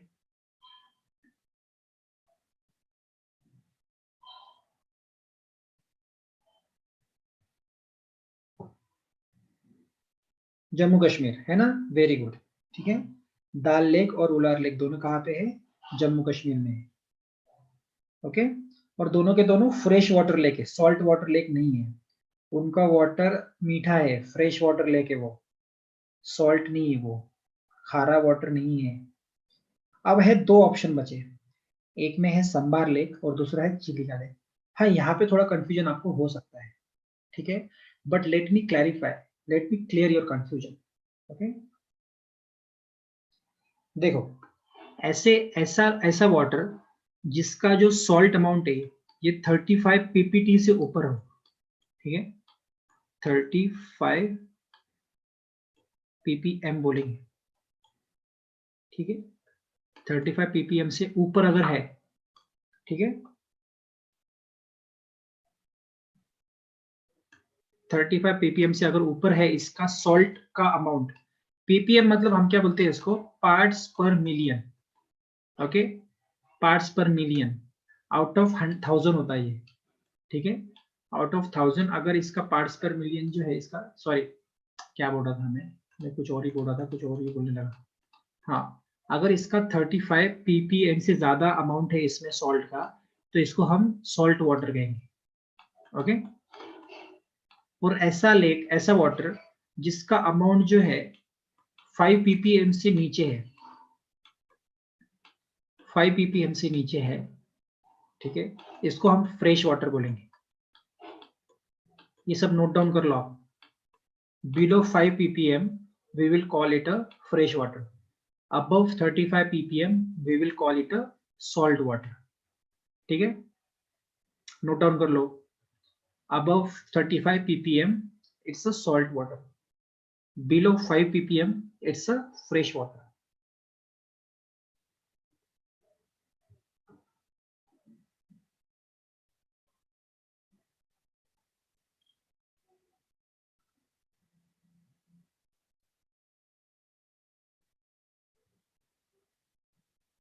नोट डाउन कर लिया? किया ये नोट डाउन सबने, है ना। अब जैसे मैंने बताया 35 के ऊपर सॉल्ट है, 5 के नीचे फ्रेश है। तो आप पूछे कि सर जो फिर सब जब वो 5 to 35 के बीच में रहेगा तब उसको क्या बोलेंगे? अब आप पूछोगे कि 5 के नीचे इसको हम फ्रेश बोलेंगे, 35 के ऊपर हम इसको सॉल्ट बोलेंगे, मगर इनके बीच में तो उसको क्या बोलेंगे? इसको बोलेंगे ब्रैकिश। वेरी गुड आर्य, इसको बोलेंगे ब्रैकिश, ठीक है। समझ में आ गया सबको? ये भी नोट डाउन कर लो, ब्रैकिश वाटर लेक। ओके, समझ में आ गया सबको ये? Everyone, have you noted it down? Yes. अब देखो, अब संभार लेक और चिलिका लेक का कंफ्यूजन नहीं रहेगा। संभार लेक जो है ना ये कंप्लीटली सॉल्ट लेक है, इसको सॉल्ट लेक बोलेंगे क्योंकि इसका जो है पीपीएम है 35 से ऊपर आएगा डेफिनेटली। जो चिलिका लेक है ना इसको हम फ्रेश वाटर लेक नहीं बोलेंगे और ना ही हम इसको सॉल्ट लेक बोलेंगे, इसको बोला जाता है ब्रैकिश वाटर लेक, ठीक है। चिलिका को बोला जाता है ब्रैकिश वाटर लेक। समझ में आ गया? अब कंफ्यूजन दूर हो गया। सो आंसर क्या है इसका? तो अब इसका आंसर क्या होना चाहिए? अब आंसर दो मुझे सब।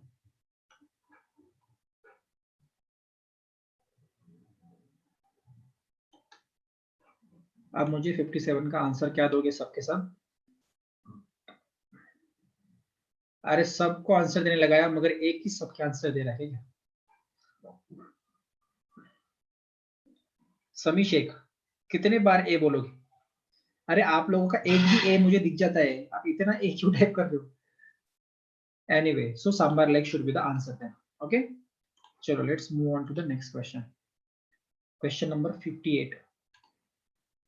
क्वेश्चन नंबर 58 क्या है? इंडिया परमानेंट रिसर्च स्टेशन दक्षिण गंगोत्री इज सिचुएटेड इन.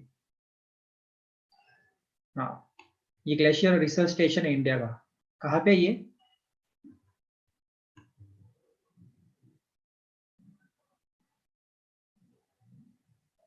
हाँ, वो मिस्ट्री के बारे में बाद में बात करेंगे.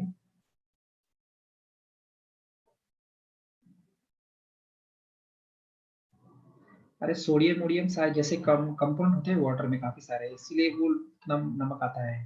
ठीक है, और वो डेजर्ट एरिया में है, वो लैंडलॉक्ड है ना.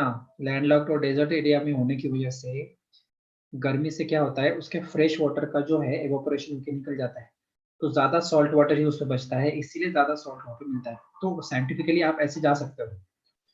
Mystery could be another issue, but ठीक है, that's another topic of discussion. 58 मुझे बताओ क्या है? दक्षिण गंगोत्री हिमालय में है?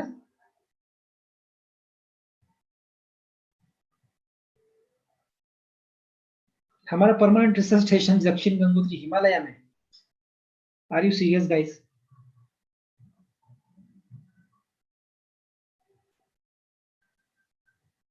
हाँ,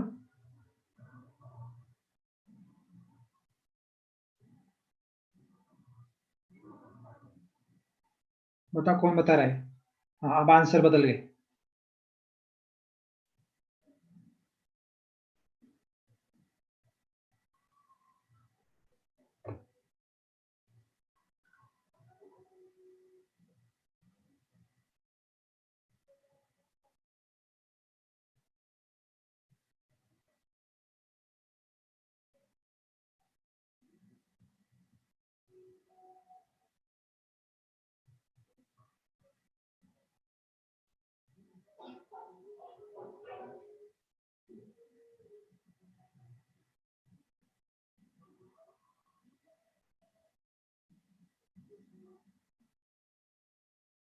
यस, तो इसका आंसर होना चाहिए अंटार्कटिका. ठीक है, दक्षिण गंगोत्री ग्लेशियर जो है हिमालय में, उसके ऊपर से ये नाम दिया गया है. ठीक है, मैंने ग्लेशियर नहीं पूछा था, दक्षिण गंगोत्री जो रिसर्च स्टेशन है जिसका नाम दक्षिण गंगोत्री दिया गया है वो पूछा था. ठीक है, दक्षिण गंगोत्री सिर्फ आप हिमालय में बोल सकते हो, मगर जो दक्षिण गंगोत्री रिसर्च स्टेशन है वो अंटार्कटिका में है. ओके, समझ में आ गया? चलो, अब नेक्स्ट क्वेश्चन का आंसर दो मुझे. Question number 59. The species which is at the verge of extinction is called. मैंने थोड़ी देर पहले ही थोड़ा सा बताया इसके बारे में.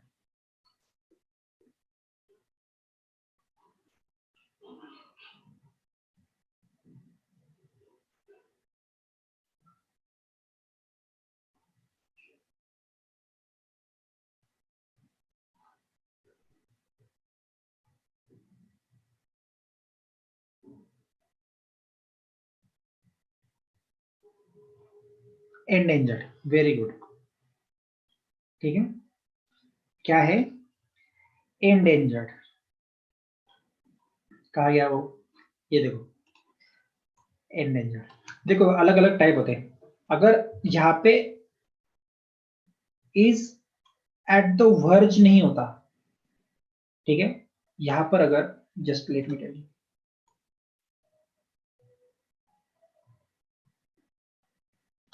यहाँ पर अगर इज एट द वर्ज यहाँ पर ये नहीं होता, और इन्होंने ऐसा पूछा था the species which has been extinct is called as extinct से. ठीक है, एक्सटिंक्ट मतलब कि last known species of that particular you know what animal is died. ठीक है, जैसे आप अगर एशियाटिक चीता की बात करोगे, Asiatic cheetah, okay, Asiatic cheetah जो है इंडिया में एक्सटिंक्ट हो चुका है. ओके, एशियाटिक चीता इंडिया में एक्सटिंक्ट हो चुका है. क्यों? क्योंकि इसका जो लास्ट वाला जो दिखाया गया था, हमने लास्ट चीता जो देखा था, एशियाटिक चीता, वो 1952 तक दिखा था। 1952 के बाद ये चीता हमें दिखा ही नहीं। ठीक है, so there is no known animal, no it no more exist in the wild, and then we will call it as extinct. ठीक है, but some species is at the verge of extinction, मतलब ये खत्म होने पे है, इसका survival danger में है अभी। ठीक है, its survival is been threatened as I already told you, then we will call it as a endangered, या फिर बहुत ज्यादा थ्रेटन है तो उसको क्रिटिकली एंडेंजर्ड भी कहते हैं। ठीक है, क्रिटिकली एंडेंजर्ड भी कहते हैं। मैं आपको IUCN पढ़ाऊंगा ना जब आपके इन्वायरमेंट में। ठीक है, मोस्ट प्रॉब्ली अगर इन्वायरमेंट नहीं ले रहा हो आपका तो हम ये सब पढ़ेंगे। ठीक है, क्रिटिकली एंडेंजर्ड।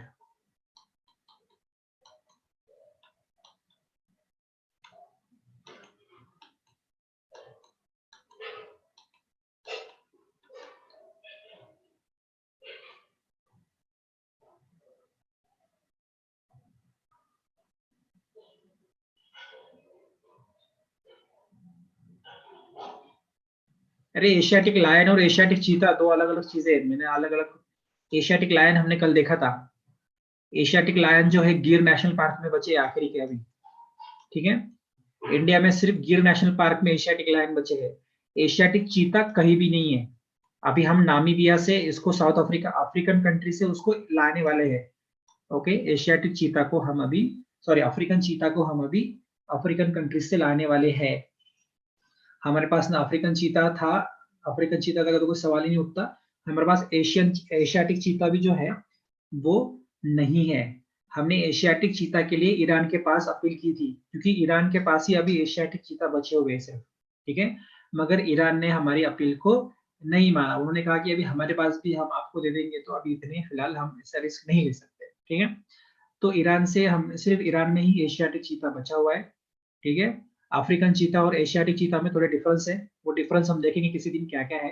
ठीक है, मगर आप ये जान लो कि एशियाटिक चीता सिर्फ ईरान में बचा है, एशिया साउथ एशियन कंट्रीज में, जिससे इंडिया ने मांगा था मगर ईरान ने डिक्लाइन कर दी रिक्वेस्ट। और फिर इसीलिए इंडिया ने अभी रिक्वेस्ट की है कुछ अफ्रीकन कंट्रीज से, जैसे नामीबिया।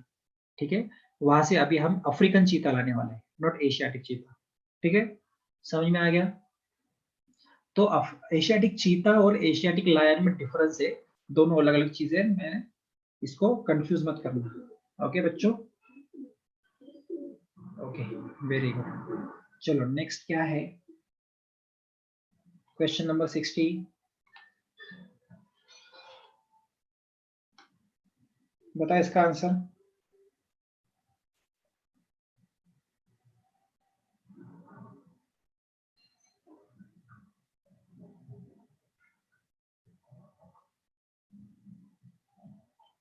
इसका आंसर बताओ।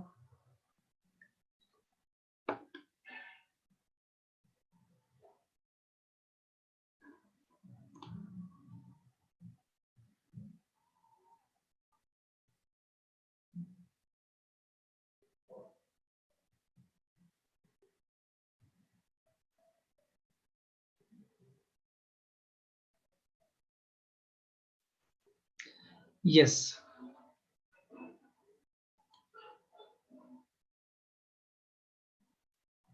यस, यस, बायोस्फीयर रिजर्व ही सुना है तुमने सिर्फ, है ना? तुमने तो सिर्फ बायोस्फीयर रिजर्व ही सुना है, किसी ने बोला मुझे अभी, है ना? सेंचुरी भी नाम की चीज होती है, इकोसिस्टम भी होते हैं, बायोटिक कम्युनिटी भी होती है। ठीक है, मगर सबके अलग अलग मीनिंग है। यहाँ पर अगर हम इसका आंसर देखने जाएंगे 60 का, इसका आंसर होगा बायोस्फीयर। ठीक है ना? The place of a part of the earth which supports the biodiversity is called as a biosphere. Biodiversity हम किसको बोलते हैं? Biological diversity. That means there is a immense number of diversity in species, in plant species, in animal species. ठीक है, we call it a biodiversity. ठीक है, और ये कहाँ पर सपोर्ट करती है, कौन से सपोर्ट करता है? बायोस्फीयर।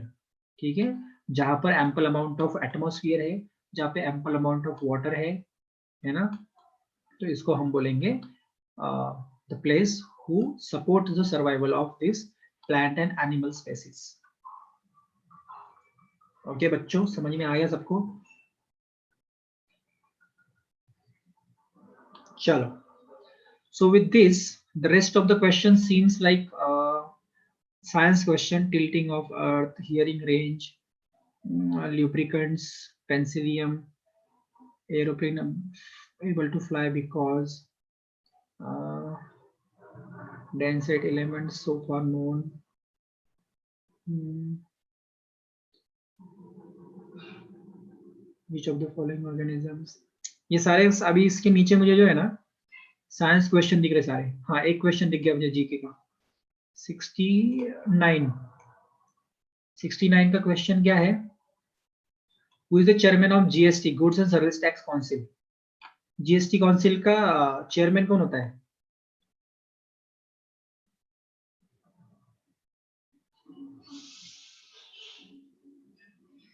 देखो, ये 2018 का क्वेश्चन पेपर है, तो 2017 16 तक 17 18 में जो था वो उसका पूछा जाएगा, ठीक है? तब कौन था फाइनेंस मिनिस्टर? 18 के टाइम का क्वेश्चन है ये, तो तब फाइनेंस मिनिस्टर कौन था? तब अरुण जेटली फाइनेंस मिनिस्टर थे, ठीक है? तो जो फाइनेंस मिनिस्टर होता है ना, वो जीएसटी काउंसिल का चेयरमैन होता है, ठीक है? जीएसटी काउंसिल भी एक कॉन्स्टिट्यूशनल बॉडी है, क्योंकि हमने जीएसटी जो है ये कॉन्स्टिट्यूशनल अमेंडमेंट के थ्रू लाया था, तो इसीलिए अभी एक सेपरेट प्रोविजन हमारे जीएसटी की भी कॉन्स्टिट्यूशन में मेंशन है, और उसी के तहत हमने जीएसटी काउंसिल भी बनाई थी। तो जीएसटी काउंसिल ऐसा लिखकर आगे लिख लो, is a constitutional organ. GST council is a constitutional body, लिखो ऐसा, नोट डाउन करो सब। GST council is a constitutional body, ऐसे नोट डाउन करो सब।